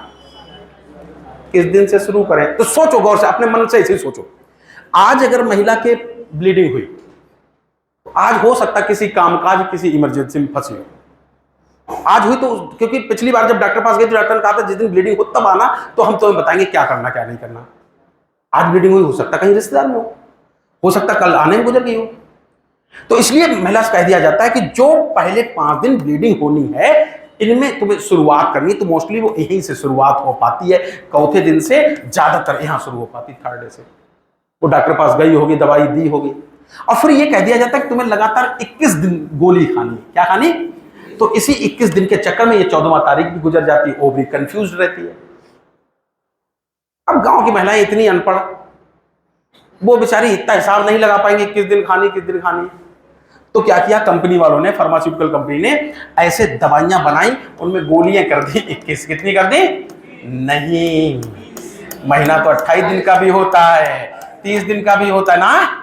तो ऐसे टोटल महीना भर की गोलियां बना दी, क्योंकि महिला कंफ्यूज हो सकती कब खानी कब नहीं खानी। 21 गोलियां तो रहने दी दवाई वाली, ईस्ट्रोजन प्रोजेस्टेरॉन वाली, और लास्ट की अगर 9 गोलियां बना दी। कैसी? क्योंकि महिलाओं की जब ब्लीडिंग होती है तो ब्लड लॉस होता है, हीमोग्लोबिन भी गायब हो गया, खून की कमी हो सकती है, इसलिए सोचा क्यों ना आयरन दे दिया जाए, तो इस तरह से खून भी खूब बनेगा, तो जो खून की कमी से होने वाली थकान है वो भी बच जाएगी और अपने आप ऑटोमेटिक तरीके से वो 7 दिन का गैप भी हो जाएगा। ठीक, तो इस तरह से कहा गया था कि अम्मा 21, अम्मा नहीं, अम्मा तो बुजुर्ग हो गई, इन्होंने क्या भाभी जी 21 दिन दवाइयां खानी है और फिर 7 दिन का ब्रेक लेना। क्यों बच्चा, अगर सोचो तीसरे या चौथे दिन दवाई खाई, लगातार 21 दिन हुआ तो लगभग 24 या 25 दिन हो गया ना, बोलो कितने दिन हो गया। और फिर हमने तुमसे कहा था या इसको 23 दिन कर दें तो ऐसा लगा, अब फिर 7 दिन का गैप करोगे 5 दिन का, तो यही कहीं पे आ जाएगा, मेंस्ट्रुएशन शुरू हो जाएगा ना। गोलियां खाते रहे, ब्लड में प्रोजेस्टेरोन लेवल हाई बना रहा। ध्यान करो, हमने जिस दिन मेंस्ट्रुअल साइकिल पढ़ाई थी तमाम सारी बुकलेट रखी थी, और जिस दिन अपना हाथ हटाया था बुकलेट गिर गई थी। ईस्ट्रोजन इनकी मोटाई बढ़वाता है, प्रोजेस्टेरोन इसको होल्ड रखता है। तुम गोलियां खाते रहे, प्रोजेस्टेरोन लेवल हाई बना रहा, हाथ लगा रहा। अचानक तुमने गोलियां खाना बंद कर दिया, ऐसा लगता है हाथ हटा लिया। जैसे ही हाथ हटाया, यहाँ चाकू चलना शुरू हो गया, चाकू चला, जितनी फालतू की थिकनिंग है यहां से निकलते हुए बाहर आ गई, मेंस्ट्रुएशन शुरू हो गया। बताया था ना।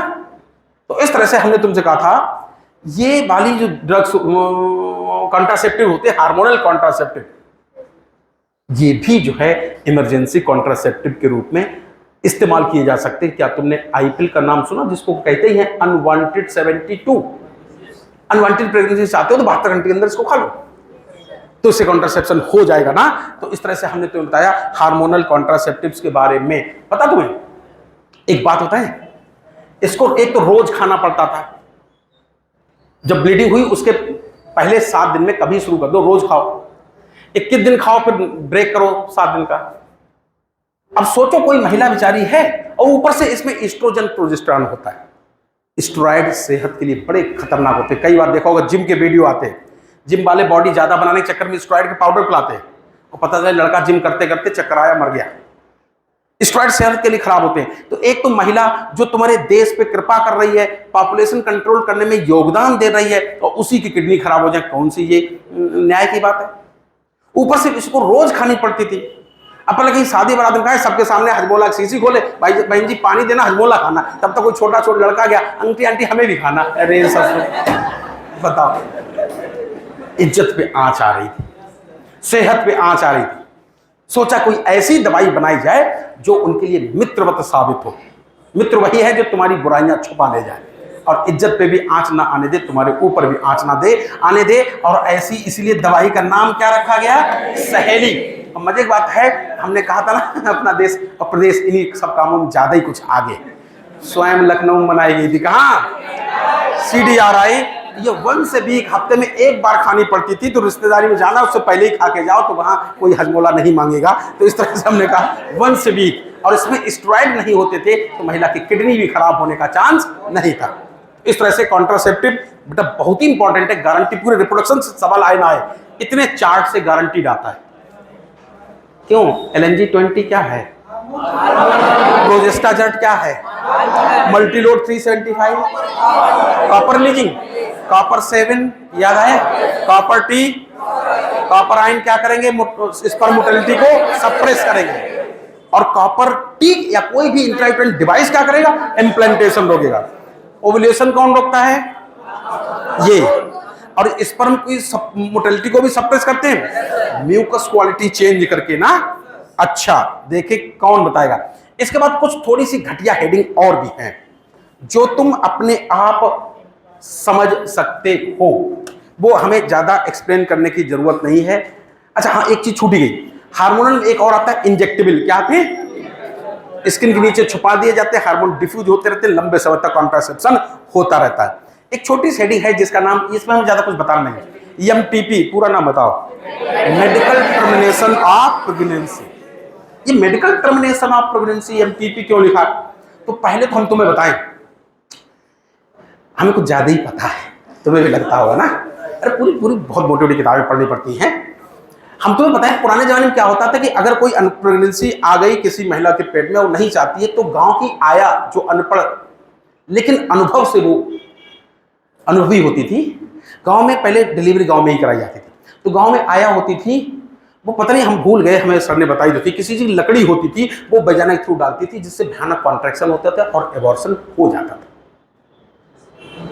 लेकिन वो उन्हें वो डॉक्टर नहीं होती थी, गांव की बुजुर्ग महिलाएं होती थी।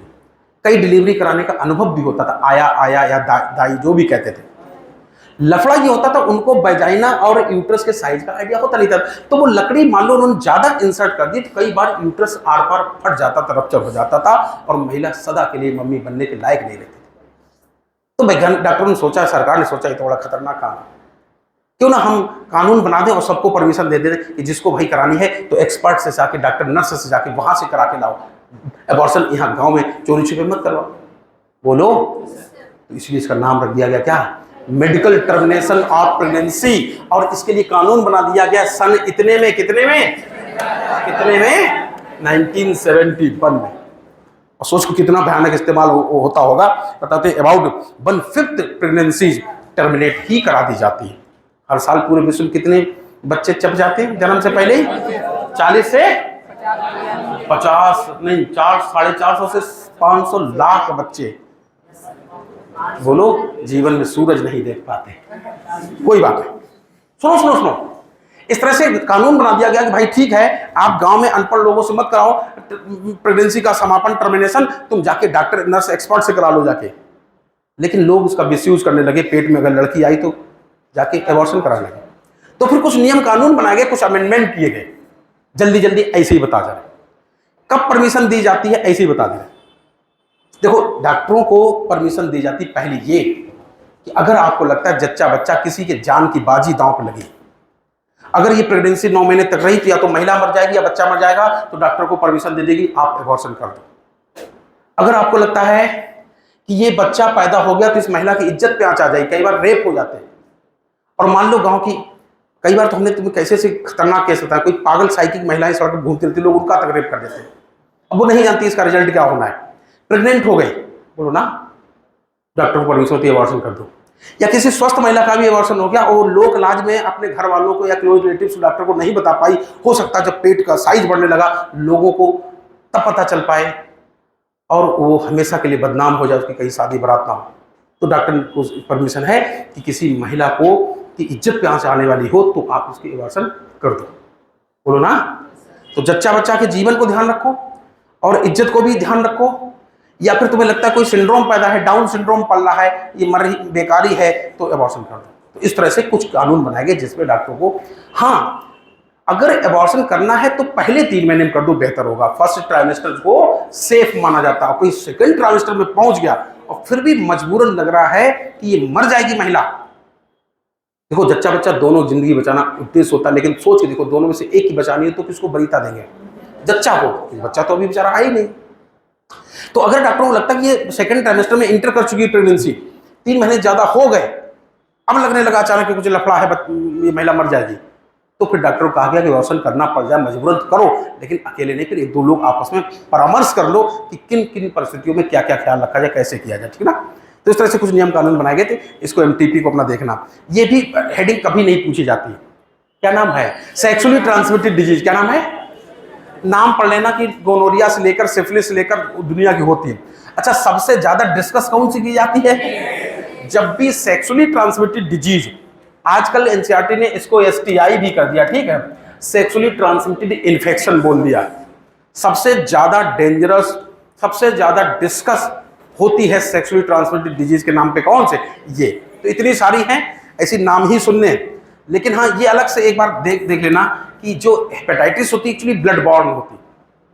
हेपेटाइटिस ब्लड बॉर्न होती है, एड्स भी ब्लड बॉर्न होता है। एड्स का वायरस सीमेन में तो है ही, इसलिए सेक्सुअली ट्रांसमिटेड डिजीज तो है ही, लेकिन ब्लड मिक्सिंग से भी हो जाता है।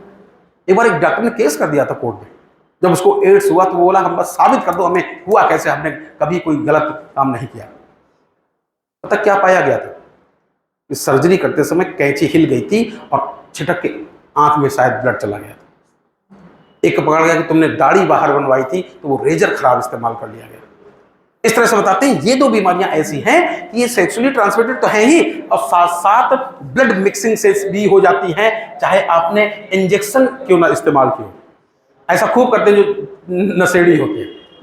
एक इंजेक्शन खरीदा और ड्रग्स खरीद ली, अपने इंजेक्शन लगा लिया, आधा इंजेक्शन पड़ोसी लगा लिया, मतलब दोनों हो गया एड्स। भाई रिक्शा रिक्शा चलाते हैं, ज्यादा पैसा बर्बाद नहीं करना पाते, तो नशा भी करना है और एक सिरिंज करना।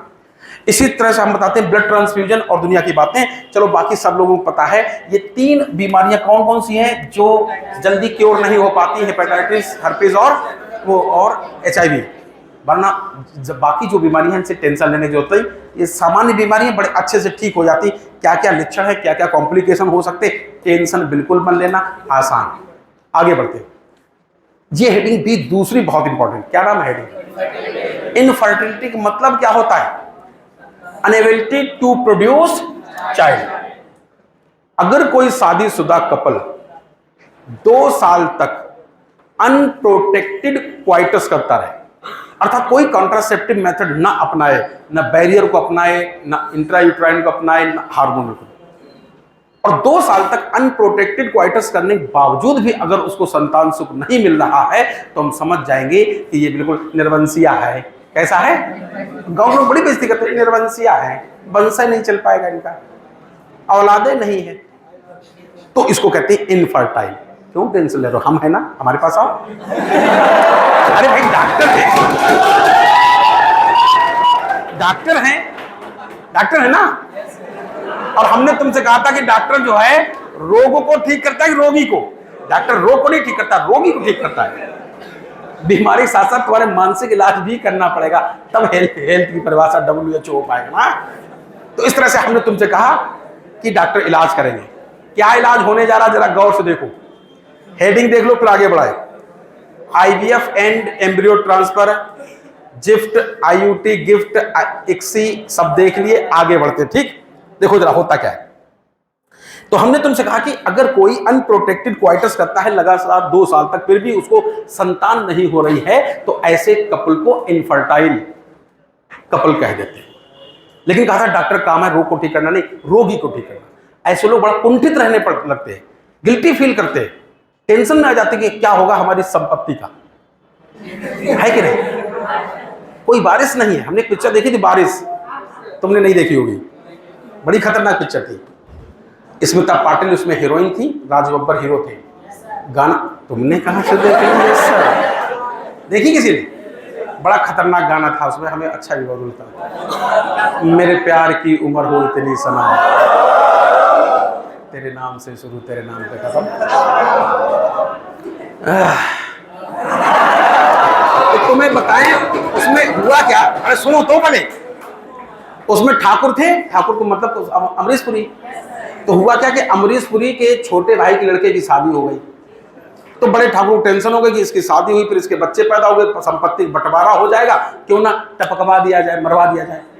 उन्होंने क्या किया, बारात लौटी उसी दिन अपने छोटे भाई के लड़के को मरवा दिया। बहू जो आई विधवा होगी पहले दिन।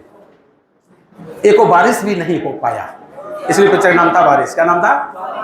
अब वो जिद्दी आ गई, उसको ये कहानी समझ में आ गई कि बड़े ठाकुर साहब ने, जेठ साहब ने, ताऊ जी ने इसलिए मरवा दिया कि संपत्ति बट ना पाए। वो जिद्दी आ गई, देखें अच्छा अब हम बारिशी खानदान में देखे रहेंगे। तो पहले तो अपने ससुर को मनाती रही, हमसे शादी आप कर लो। ससुर ने कहा ये पाप हम नहीं करेंगे, नहीं सुन रहे। फिर उसने अपनी छोटी बहन की शादी अपने ससुर से कराई, तब बच्चे पैदा हुआ, यानी कि बारिश पैदा हुआ। क्या समझ पाए? काश उस समय टेक्नोलॉजी होती तो इतनी टेंशन ना होती। सुनो, तो हम तुम्हें ये बताना चाहते हैं कि कभी कभी लोग बड़े गिल्टी फील करते हैं अगर उनके संतान हो, उन्हें पूरा जीवन व्यर्थ लगने लगता है। डॉक्टर का काम रोग को ठीक करना नहीं, रोगी को ठीक करना। इसलिए हमने कहा था हम है ना, हमारे पास आओ, तुम्हारा इलाज करेंगे। क्या, जरा देखो सुनो। मान लो ये हैं चचा बतौले, नहीं अब बाबा ज्यादा हो जाता है, बाबा का तो खेल है खत्म। और ये है मान लो जलेबी भाई। बात को समझो,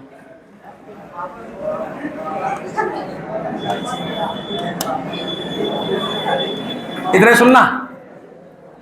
चचा का इंजन बिल्कुल टनाटन, मतलब चाहे प्राइमरी सेक्स ऑर्गन हो, चाहे सेकेंडरी सेक्स ऑर्गन हो, चाहे कपुलेटरी ऑर्गन, सब कुछ टनाटन है।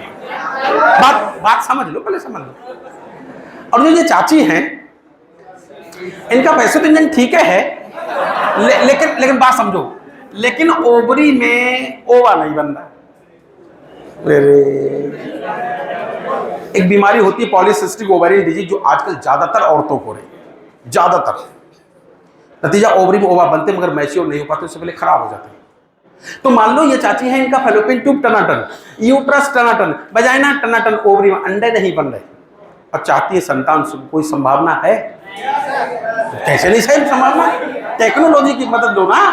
तो हम तुम्हें बोलेंगे एक तरीका है कि तुम ऐसा करो, इनसे हम कहेंगे कि जहां से भी तुम्हारी इच्छा हो, तुम चाहो तो अपनी जिठानी से ओवा मांग लो, तुम चाहो अपनी देवरानी से ओवा मांग लो, तुम चाहो तो अगर तुम्हारी हम उम्र की हो, रिप्रोडक्टिव एज की हो, तो अपनी बहन से ओवा मांग लो।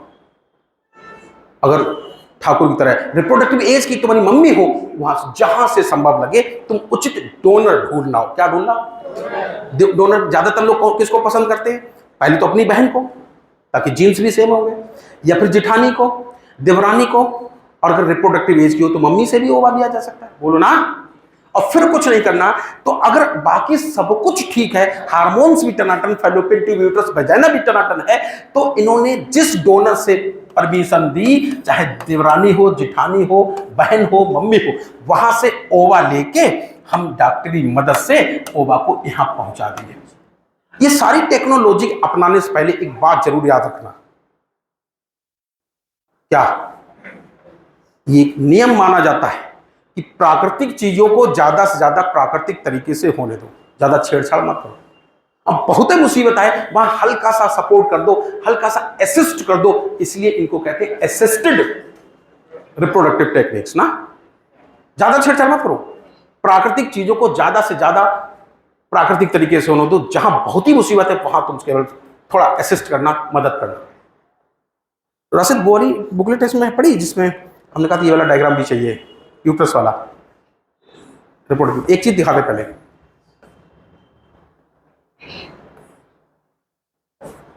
दिखा दे। ये डायग्राम एनसीईआरटी ने इतना गजब डाला, 1 लाख रुपए का। ये अरे भाई, ये वाला, ये चीज देख लो, ये प्राकृतिक फिनोमेना है। सब कुछ प्राकृतिक हो तो ओवम या सेकेंडरी ओसाइट कहां आता है? फैलोपियन ट्यूब में। कहां आता है? फिर जाइगोट कहां बनता है? फैलोपियन ट्यूब में। 2 सेल्ड एम्ब्रियो कहां बनता है? फैलोपियन ट्यूब में। 4 सेल्ड 8 सेल्ड कहां बनता है? जाइगोट को छोड़कर बाकी सबको एम्ब्रियो भी कहा जा सकता है। मगर 16 सेल्ड कहां बनता है? यूट्रस में। ब्लास्टुला कहां बनता है? यूट्रस में। बाकी सारी स्टेज कहां बनती है? अच्छा, एक बात, एक तो तुम ये याद रखना कि 16 सेल्ड मारुला के बाद की सारी अवस्थाएं यूट्रस में बनती हैं, और इससे पहले की सारी चीजें फैलोपियन ट्यूब। एक बात, फिर मेल फीमेल जब कपलेट भी करते हैं तो ये है वजाइना, स्पर्म प्राकृतिक तरीके से यहां आते हैं, यहां से खुद चढ़ के जाते हैं, स्विमिंग करते हुए आगे बढ़ते हैं। इतनी बात समझ पाए? तो हमने तुमसे कहा था कि हमारा यही उद्देश्य रहेगा, प्राकृतिक चीजों को ज्यादा से ज्यादा प्राकृतिक तरीके से ही होने दिया जाए। हम बिल्कुल छेड़छाड़ नहीं करेंगे, जहां बहुत रुकावट होगी वहां हल्का सा पुश करेंगे। बात ये हो रही थी, आंटी जी की फैलोपियन ट्यूब टनाटन, यूट्रस टनाटन, वजाइना टनाटन, सारे हार्मोन टनाटन, सिर्फ ओवरी में ओवा नहीं बनता है। बताओ क्या करें? अगर ओवा बनता तो वो निकल के शायद यही आता। कहां आता है? Fallopian tube. तो हम किसी उचित डोनर से ओवा मांग के इनकी फैलोपियन ट्यूब में पहुंचा देंगे।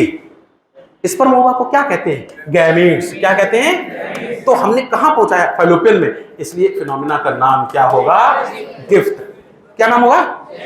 गिफ्ट। गिफ्ट।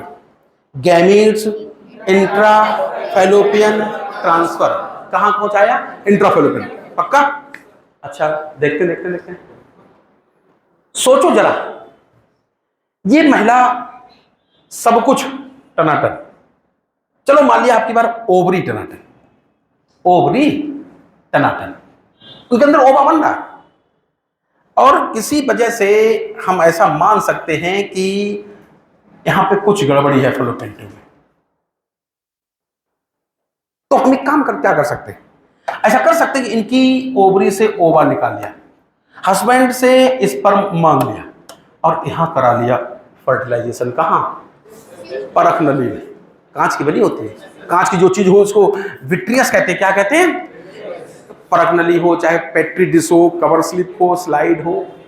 तो इस तरह से हमने कहा था कि इसको बाहर फर्टिलाइजेशन करा दिया और बन गया जाइगोट, और इसके बाद डॉक्टर के ऊपर है और महिला की मनोदशा और शरीर के ऊपर है। अगर महिला का शरीर बिल्कुल फिट, मानसिक रूप से महिला भयभीत नहीं, तो हो सकता है हम इस जाइगोट को ही महिला के अंदर पहुंचा दें। जाइगोट कहाँ होता है यूजुअली? फैलोपियन ट्यूब में। कहाँ पहुंचाएंगे इसलिए? फैलोपियन ट्यूब में। पूरा नाम क्या होना चाहिए? Zygote intrafallopian tube transfer. मान लो महिला की आज तबीयत ठीक नहीं, उसको हल्का फुल्का बुखार आ रहा है या उसको घबराहट हो रही, मतलब मानसिक दशा भी ठीक नहीं, तो डॉक्टर आज इसको टाल देंगे, छोड़ो यार अभी उसका मन सही नहीं, क्योंकि महिला के मन का बच्चे पे डायरेक्ट इफेक्ट होता, बिल्कुल डायरेक्ट इफेक्ट। 2 दिन हो गए, मान लो 1 दिन गुजर गया, ये 2 सेल्ड स्टेज पहुंच गया, 1 दिन और गुजर गया, उसकी तबीयत अभी भी ठीक नहीं, टू बोलो ना, सेल्ड, 4 सेल्ड, मान लो 8 सेल, 3 दिन हो गए, 8 सेल स्टेज हो गई, एम्ब्रियो बन गया, आज महिला बिल्कुल ठीक है, तो आज क्या करेंगे? एम्ब्रियो को यहां पहुंचा देंगे। लेकिन कहां? 8 सेल्ड एम्ब्रियो कहां? प्राकृतिक तरीके से कहां होता है? फैलोपियन ट्यूब में। तो इस तरह से हम 8 सेल्ड एम्ब्रियो ट्रांसफर भी कर देंगे। लेकिन हमने क्या किया था? इन विट्रो फर्टिलाइजेशन कराया था। कहां कराया था? इन विट्रो फर्टिलाइजेशन, ऐसा कराया था। कभी कभी ये भी संभव है, ये भी संभव है कि मान लो इस महिला की ये गड़बड़ है, फैलोपियन ट्यूब, या ऐसा सपोज करो 2 बच्चे थे बेचारे, किसी वजह से एक्सीडेंट में मारे गए, भूकंप आ गया, मारे गए, महिला मान लो बच गई, वो बेचारी ट्यूबेक्टमी करा चुकी थी, अब क्या करें? और मान लो ओवरी टनाटन है, केवल फैलोपियन ट्यूब चोक कर दी गई, एक जुगाड़ है, ओवरी सही है ना, ओवा ले लो, हस्बैंड ठीक है ना, स्पर्म ले लो, और जाइगोट बना के क्या बना लो? जाइगोट के बाद इसको बदलने दो, 2 सेल 4 सेल, और जैसे क्योंकि फैलोपियन ट्यूब गड़बड़ है, बाकी तो ठीक है ना, तो जैसे ये 16 सेल्ड लड्डू बन जाए, मलबेरी फ्रूट लाइक मारुला बन जाए, ये डायरेक्ट पहुंचा दो कहां? है यूट्रस में, इंट्रा यूट्राइन ट्रांसफर। कोई समझा? मोर देन कितने स्टेज? अप टू जाइगोट्स लेकर up to 8 celled fallopian tube में, और मोर देन 8 सेल्ड स्टेज यहां पर। अब कोई पूछे सर गैस्ट्रुला स्टेज पहुंचाना, तो बताओ कहां पहुंचाओगे? अरे भाई गैस्ट्रुला नहीं पहुंचा सकते हो, क्योंकि चिपकता है कौन? ब्लास्टुला। तो ब्लास्टुला के बाद तो बात ही खत्म हो गई ना, इम्प्लांटेशन ब्लास्टुला का होता था। जरा हमारी बात सुनना। अच्छा चलो बात को समझो, मान लो ये महिला टनाटन है, तो हम क्या करें? इधर सुनो, सब कुछ ठीक है, यूट्रस ठीक, फैलोपियन ट्यूब ठीक, नहीं फैलोपियन ट्यूब ठीक, ओवरी ठीक है, ठीक है, लेकिन इसके यूट्रस में एक्चुअली गांठें बनने लगी थी, डॉक्टर को शक था कि कहीं कैंसर तो नहीं हो गया। एक्चुअली महिलाओं में 2 ही कैंसर सबसे कॉमन होते हैं, ब्रेस्ट कैंसर और सर्वाइकल कैंसर। यहां पर पहले गांठें बनती है, फाइब्रॉइड होता, बाद में ये भी लफड़ा करता है। तो महिला को सजेस्ट किया गया कि बहन जी ऐसा करो, बेहतर है आप यूट्रस को काट हटवा दो। यूट्रस को हिस्टेरा कहते हैं, काट के हटवाने को हिस्टेरेक्टमी कहते हैं। क्या कहते हैं? अब मान लो महिला को इच्छा हुई कि नहीं हमें संतान सुख चाहिए, हमें बच्चा चाहिए, पागल हो जाएंगे हम बिना बच्चे के, क्या कर सकते हैं बताओ भाई? चोरी चोरी चुपके, बताओ चोरी चोरी चुपके। किसी ने पिक्चर देखी थी? सलमान खान, प्रीति जिंटा, याद आ रहा कुछ? ओवरी टनाटन है इनकी, तो ओवरीज निकालेंगे ओवा, हस्बैंड लेंगे स्पर्म, बना लेंगे जाइगोट या एम्ब्रियो, लेकिन यूट्रस ठीक नहीं है, तो हम किसी थर्ड महिला का, दूसरी महिला का यूट्रस, वैसे तो इनकी चॉइस पूछेंगे कि तुम्हारे घर में कोई स्वस्थ हो और तैयार हो, तो तुम यूट्रस अपनी रिप्रोडक्टिव एज का भी हो तो अपनी बहन, ननद, देवरानी, जिठानी, जिसका चाहो उसका इस्तेमाल कर लो, वरना आजकल तो किराए पे भी महिलाएं अपना यूट्रस दे देती हैं और फिर बच्चा पैदा हो जाता है, वो वापस चली जाती हैं। ऐसी महिला को सरोगेट मदर कहते हैं। क्या कहते हैं? सरोगेट मदर कहते हैं, कहानी को सरोगेसी कहते हैं। याद आया? लेकिन हम तुम्हें बताएं एक बात, ये जो स्पर्म ओवा फ्यूज कराए जाते हैं, फेलियर का चांस बहुत ज्यादा होता है, तो डॉक्टर इतना रिस्क लेते नहीं कि इतना लंबा प्रोसीजर है कि सिर्फ गिफ्ट दे दें, गैमीट दें और इधर से स्पर्म जाने दें कि भाई खुद फ्यूज कराओ, इतना कोई रिस्क नहीं लेता, क्योंकि प्रोसीजर में पैसा भी लगता है ना। इधर से ये सब पढ़ाया जाता है, प्रैक्टिकली नहीं किया जाता। प्रैक्टिकली क्या होता है? डायरेक्ट ओवा निकाला और इस ओवा के अंदर डायरेक्ट स्पर्म भी पहुंचा दिया जाता है। इंट्रासाइटोप्लाज्मिक इंजेक्शन कर दिया जाता है। क्या कहते हैं, क्या कहते हैं? तो एक्सरे कर दिया जाता है। अच्छा एक बात बताएं, चलो देखें कौन बताएगा। मान लो ये महिला है, पूरी तरह से इनका पूरा इंजन टनाटन, ठीक, ओवरी झमाझम, यूट्रस फैलोपियन ट्यूब झमाझम, वजाइना झमाझम, चचा जो है इनका पेनिस नहीं इरेक्ट हो रहा, चचा को हो गई इम्पोटेंसी। क्या हो गई? इनेबिलिटी टू इरेक्ट पेनिस को इम्पोटेंसी कहते हैं। और हमने कहा था इरेक्टेड पेनिस ही फीमेल बॉडी में स्पर्म इंसेमिनेट करने में सक्षम होता है। तो चचा का पेनिस इरेक्ट नहीं होगा, क्या इंसेमिनेशन हो पाएगा? लो दिक्कत कमी हो गई। या फिर चलो एक दूसरी कहानी बताएं। तो दूसरी कहानी, मान लो चचा के अंदर, तुम भी जानते 1 ml सीमेन में इतने जूजू होने चाहिए। कितने कितने होने चाहिए? और अगर 20 से भी कम हो जाए तो कहानी को ओलिगोस्पर्मिया कहते हैं। क्या कहते हैं? अगर 0 सन्नाटा हो जाए तो जब जूजुए अब्सेंट है तो कंडीशन को एजूस्पर्मिया कहते हैं। क्या कहते हैं? ए माने अब्सेंट, जूजू माने जूजू। स्पर्मा एब्सेंट है तब तो कुछ हो ही नहीं सकता है, फिर तो किसी डोनर से गिफ्ट लेना पड़ेगा। इनका भाई हो सकता है या फिर कोई बहुत ही महान व्यक्ति जहां से पता। हाँ हाँ, जैसे अब तो पता, पहले ब्लड बैंक का नाम सुना, ऐसे करके सीड बैंक बनाने लगे, वैज्ञानिक पॉलन बैंक बनाने लगे। मुलर नाम के वैज्ञानिक थे, तुम्हें नहीं पढ़ाया जाता, हमें पढ़ाया गया था। मुलर नाम के वैज्ञानिक ने पहली बार आइडिया दिया था कि जो उच्च क्वालिटी के इंसान हैं, जैसे मान लो अब्दुल कलाम साहब हैं, जो वैज्ञानिक किस्म के प्रवृत्ति के लोग हैं, इनका सीमेन बैंक में स्टोर करके रख सकते हो। कोई महिला डिजायर्ड जिसकी हो, ऐसे आइडियल बच्चे पैदा करने के लिए उनका सीमेन इस्तेमाल हो सकता है। तो हम तुम्हें बोले कि सीमेन बैंक बनाएंगे।